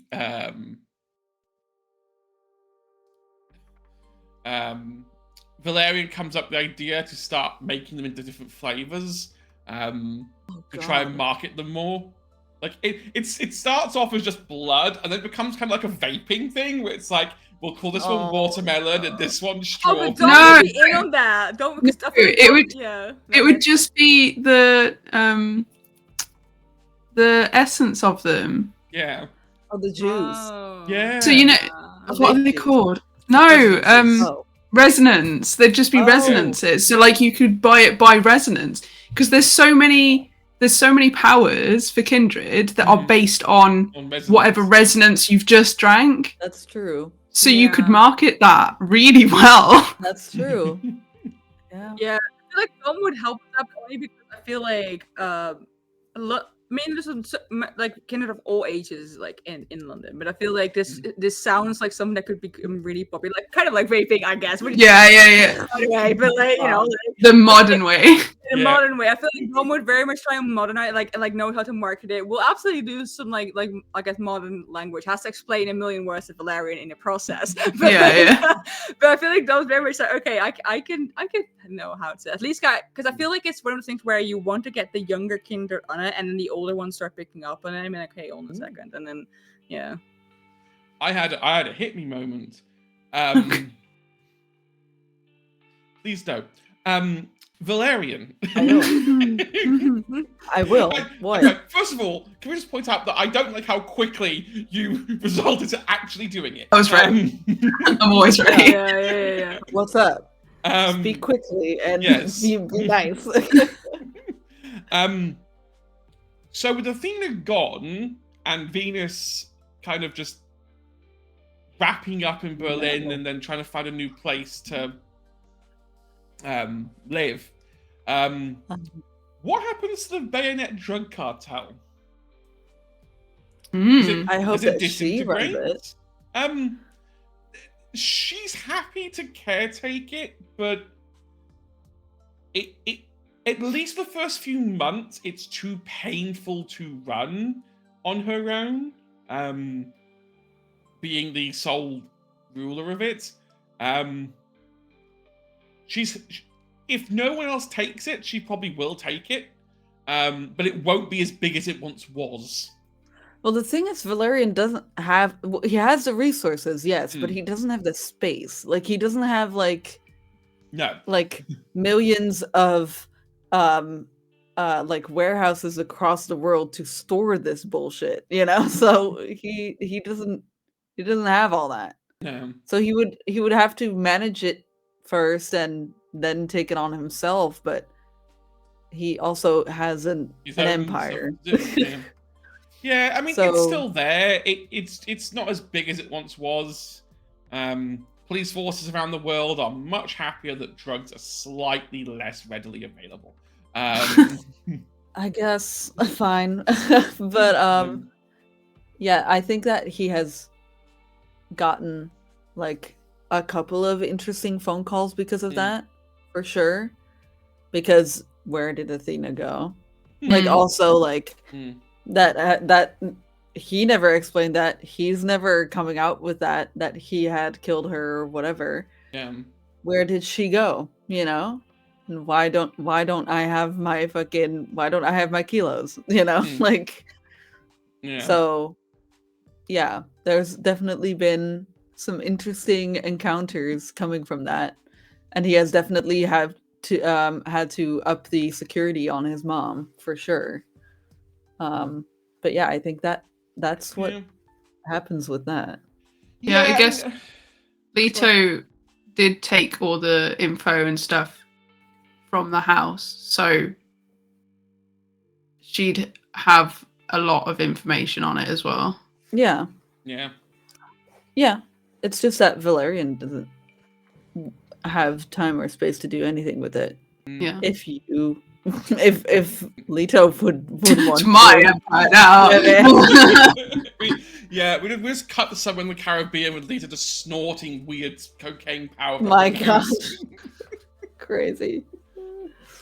I was gonna say, I'm really bad for it. I always do like cliffhangery, like give no information endings. So I will just add a little thing about when she's off doing research with Professor Rathbone.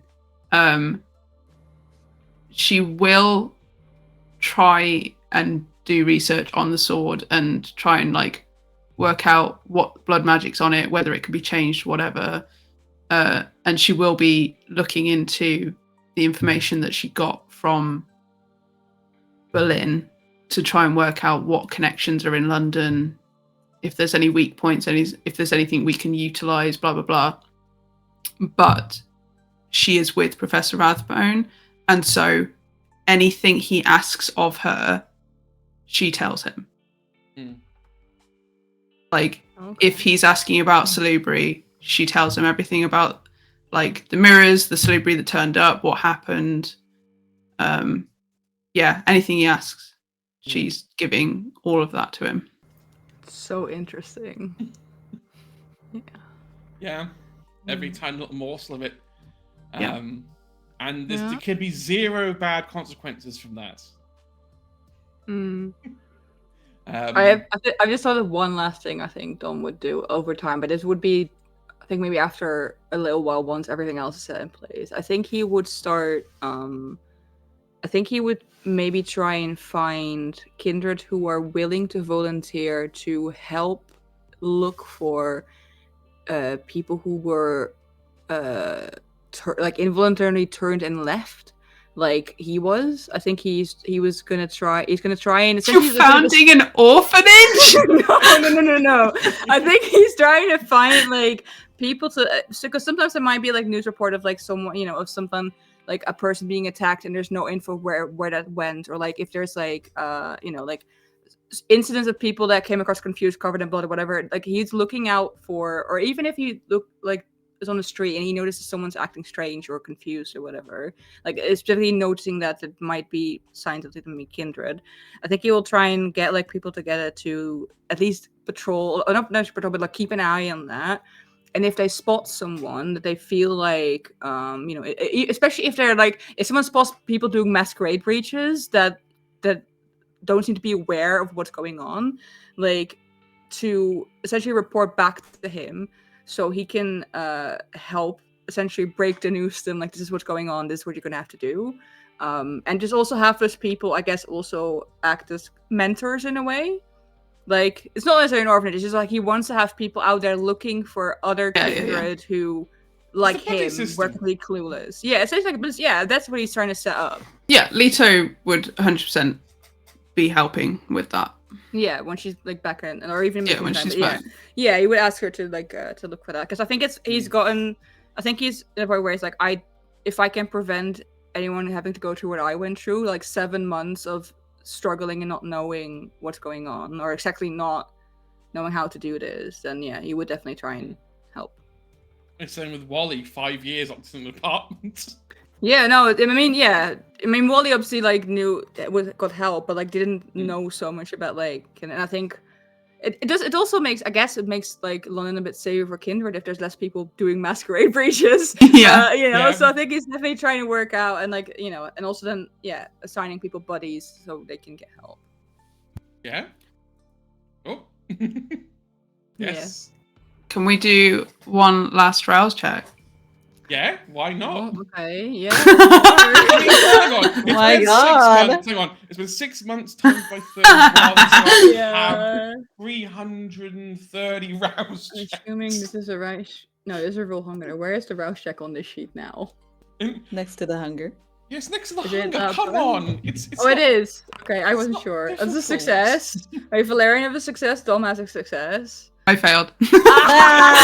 Oh, that tracks. I get it. Yeah. Leto goes crazy at a party somewhere and just starts devouring people. Like, Okay. no, Well, I I'm not think supposed to that's do that. I feel like think that's that's a good way to. Yeah? I think That's this a is- good idea, this Blue. this is a good way of saying goodbye. I can't believe we're actually here. Such a nice ending. And- though. Very good. I'm still kind of convinced myself this isn't the end. That I have another story in here somewhere, and I mean, it's taken like what? This is episode 30 plus like a towerful one to get this into a coterie that actually Yeah. works. it took 40. It took 40 episodes. Yeah, something like that. 3 additional members Yeah. who all came get and the left. coterie. Before yeah. eventually we Also had big our coterie. Shout out to And- them, of course, as well. Yeah, and Yeah. then we broke up. Well, Yeah. that's how we broke I up. think it's a good ending. I think we ended on a good note. I think this is really good, and I can in my mind I can envision a kind of London that these 3 and plus like everyone else who's helping him, like Tristan and Mhm. Marcus and such, are are forming, and it looks good and it looks What is bright. this? I feel Positive like. and happiness in a World of Darkness Yes. campaign. What the hell is going on? It's Get good. wrecked, World of now. Darkness. Yeah. Yeah, it's like, dear Paradox, your World of Darkness is easy to beat and make happy. Get Love London. Yeah. That's when V6 comes out and it becomes a lot harder. Mm. Crazy. Specifically because of us. And our taunting. Right, that is it for us. That is it for London. I am not going to say never, because I have set 3 things in London, so who knows? I might set another thing. Please, somewhere else. Can we? I know we stopped doing outro. Can we have a final sign off as an outro? With, I like, mean, do you know just what? not Yeah. necessarily promo, just like we were playing. Oh, okay. I was like, I'm not ready. No, just we were playing. I guess. Oh, I So, see. yeah, Yeah. I'll That's give it fine. her, yeah. Yeah, I've we'll do a been final Anna. sign off. You can I've been start. Anna or Riley. I use the them pronouns. And I'm still definitely human, but also I've been playing Dominic, he they pronouns, and it's been a blast. My first ever Vampire the Masquerade character. Immediately went for Cative. I don't know why the fuck I did that, but yeah. I had a blast playing Vampire, and it was fun.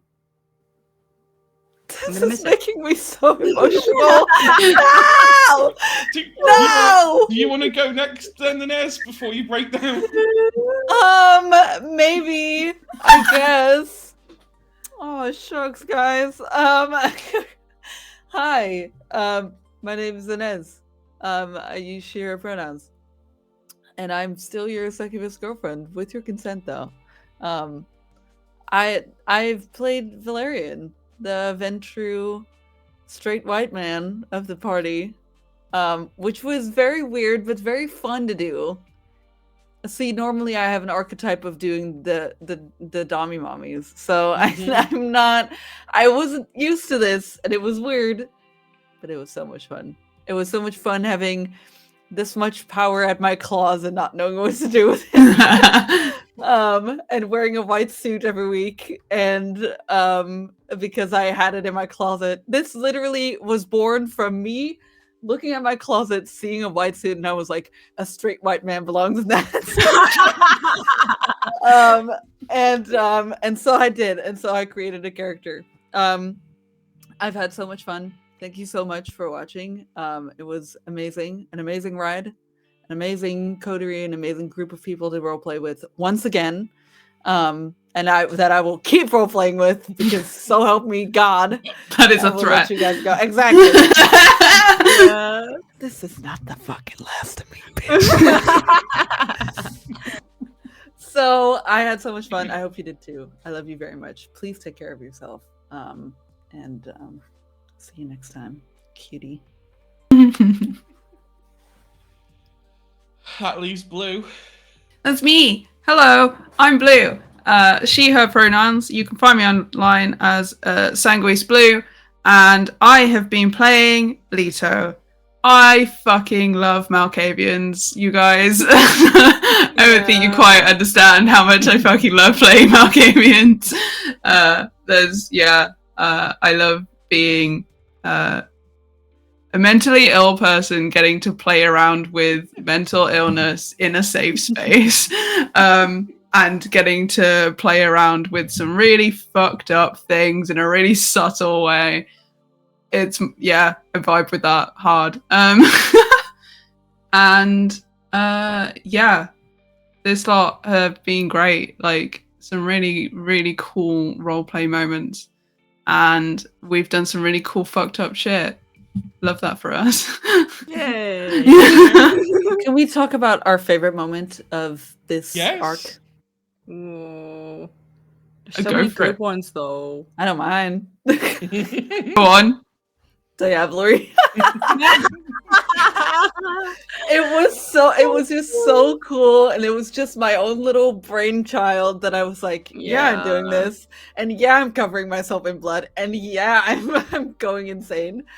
That was my favorite thing. I think like I've played vampire for oh god, it's been fucking three-ish years now, and I've just never gotten the opportunity to portray a beast and then also show it off and then look like it and then also like show the vulnerability of that and seeing what that does with a vampire and all that stuff. It was just really cool and I loved it. And I just loved that arc as well of like also Leto being insane in that in there and just like us all going like a little crazy, and that was really cool. I love that. That was cool. I think one of my favorite moments. I mean, there were so many good moments, but I think one of my favorite moments is because I obviously am playing a cative, and the way I always project a little bit on my characters, and the way I play into it is a lot of the feeling of having safety within a select group of people, but stepping outside of that and feeling, because of whatever kind of identity, feeling not entirely safe enough or entirely accepted. And that's something I as a queer, non-binary, autistic person, have to deal with a lot. And so the moment that I really loved was when Dominic and Valerian had a talk about that, where it's like, where Valerian is like, you're welcome and accepted here. And I was like, yeah, that's great. But when I step outside of here, that's different. And I think that was a really cool and good scene where, especially considering Valerian is a white straight man, it's very even more telling, right? It's like, oh yeah, we accept you. I'm like, that's cool, but that's not how this is. And so I think that, I mean, I've never made it explicit that this is like the kind of like projecting idea, like this, the allegory, if you will. But that is, for me, was a moment where it's like, yeah, this is, I think, a good conversation to have, and that was a really good scene. It was. I'm really proud to have roleplayed that with you, for sure. Yeah, thank you. It was good. And also, there's so many moments with Blue as well that were amazing. Because I fucking love Leto, and I'm gonna miss her so much. I'm gonna miss Valerian too. I'm gonna miss everyone. I'm finding it really hard to like pinpoint exact moments where I'm like, that was the best, because there's so many like little bits. Because I love little moments of role play where like something happened over here and then that affected something over here later, and like having that like timeline of influence. So like having Leto have that talk with Dom's mum and both pushing the buttons, and then the fallout from that, and then subsequently how that affected other people as it was going on. But like also, like Inez was saying about the one-on-one sessions, where we had our own like little mini arcs of like what we were doing, getting to do an episode where I got to show how fucked up this character is. Loved that. It was amazing. Loved getting to do that. It was so good. Yeah, crazy. Hedge, what's your favorite? Tell us. I have two. I have two. I'll start off with, it's actually quite recent. The house investigation. That was so Yeah, good. that was very funny. It was That was so so good. fun. because from a storyteller point of view, I've always felt like, and I always feel this, like as if I'm fumbling through stuff. That we're kind of just tumbling through chaos, and I'm just there slotting pieces in at the last moment, trying to keep up with all the Tetris pieces that you're just all throwing down onto the field.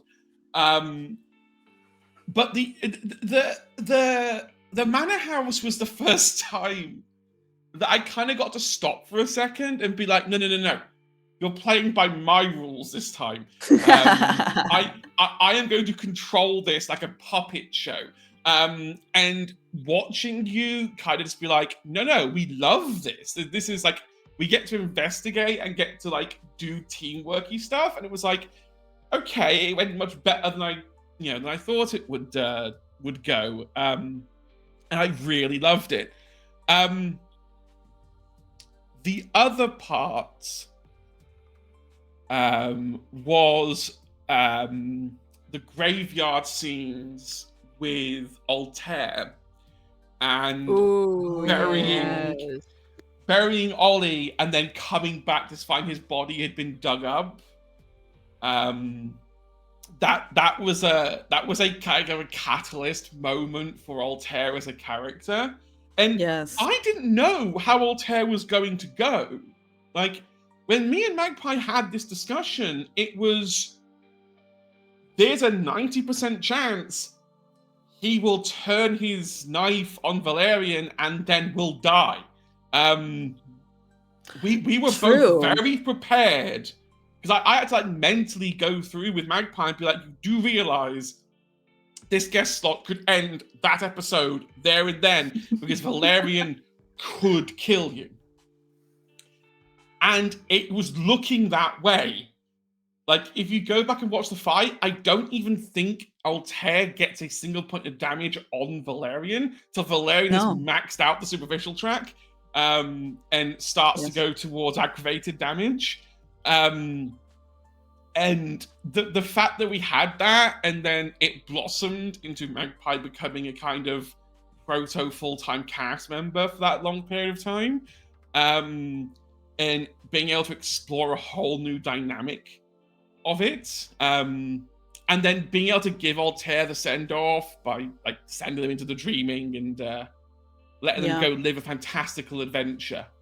A shout out was awesome. Yeah, a shout out as well to the poor Changeling campaign that started as a separate thing, and then on one random Sunday afternoon, because they decided, like, I had made it very clear, like I had to say that because they could detect the mirrors, I had to say about the one in the Acropolis. I had to. It would have been nasty of me not to say about it. But I very explicitly put big arrows over the other one, being like, this is the one you want, not that one. Stop looking at that one. And they're like, but it's closer, but it's more dangerous. And the fact that they were like, no, that's the one we're going to go for. And then I get a random message from Blue being like, hey, can you set up another screen? And it's like, yeah, I can. Give me a minute. So no one knew that was going to happen. It was literally by the seat of our pants. I had literally. Yeah. The only time I've been free on a Sunday, and I was like, yeah, I'll tune in and I'll watch. And as I was watching it, I was like, oh, I can 100% jump in right now. Oh my god, love. That was great. Yeah, also, the way around having D on our stream as well was also that was amazing. so fun. Yeah, absolutely amazing. Yeah, it was a I love that great arc. collab. It was a weird one. I loved Altair, and that all blossomed from Valerian's love of torture more than anything. Yeah. Because literally he could have killed Altair, but he loves seeing people limp away after a fight. So that is such a good summary of Valerian. Because the amount of times where Leto has been like, what do you mean they get to leave? Like, what do you mean? It's because Valerian loves to leave a scar. That's Yeah, why. yeah. That's what it is. The best power move of that conversation was Altair coming back the next day and handing Valerian. Was it the next day or was it the day after? I can't quite remember. No, the next day. Yeah, there was next day that they came back and they handed the shell casings that were still inside them back to Valerian. I'm sorry, and I don't mean to be vulgar, but that was orgasm worthy. I was like, oh my god. I was like, oh, this is amazing. That was the thing with Magpie. Magpie had the ability to like take what you were giving and then give it back just as she does that. Yeah, and I love it. And I love it. It's amazing. Yeah, I could just watch Inez and Magpie do that for hours. Let's not forget Magpie, amazing, exactly. Shout outs. Yeah. Apollo. Yes. Fucking Wally's moment in his apartment where he was talking to his boyfriend, like his ex-boyfriend, and then had a mental breakdown. Like the role play was astounding. It was amazing. And like so good. Thinking about that now, I'm like, this is so like wow. Like it's insanely cool, and it's so the character was so complex because like, oh, Camarilla, oh, maybe even like Inquisition, oh, maybe like, you know, like doing a little more than research. It was so good, and I loved it. So Apollo definitely deserves his flowers as well. Yes. Shout out to Magpie, Apollo, obviously Callum from Towerfall. Yes. And then D for guesting, and of course the change of groups of Porna and Maddie. Absolutely. Everyone who's been involved with this stream. The amount of times towards the end of this arc where I've had a little thought about Morgan. Yeah. Where, like, because obviously Leto's, like, still trying to deal with this whole, like, Diablerie thing and hasn't had a chance to talk about it. And each time she thinks about it, she then thinks about Morgan. Yes. Yeah. And I'm like... Yeah. But I think also, like, what funny is, I think, from what I remember from Towerfall, that Morgan was one of the first people to call out that the code tree was broken.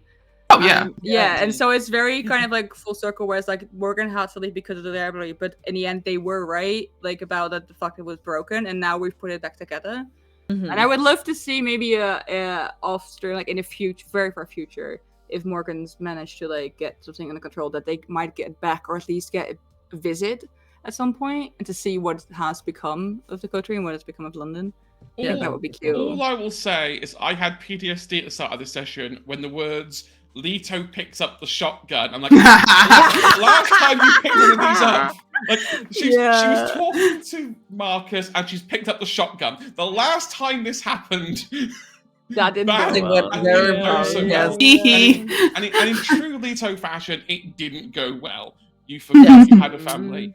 The whole reason I had to set the hunter thing 5 years in the past was because if I didn't, I'd have started tying it to this again and started pulling me back more, and it would have got like a slipstream. Yeah, it would become so complicated that it would probably implode on itself. But no, this is the end of this. This is not the end of Vampire. We are going to come back with something. I know what that something is. I just need to find a time to do it and the players to do it. And I just need to find better ways to manage my EXP. That's it. Because I'm pretty sure Valerian is completely underpowered. Yeah.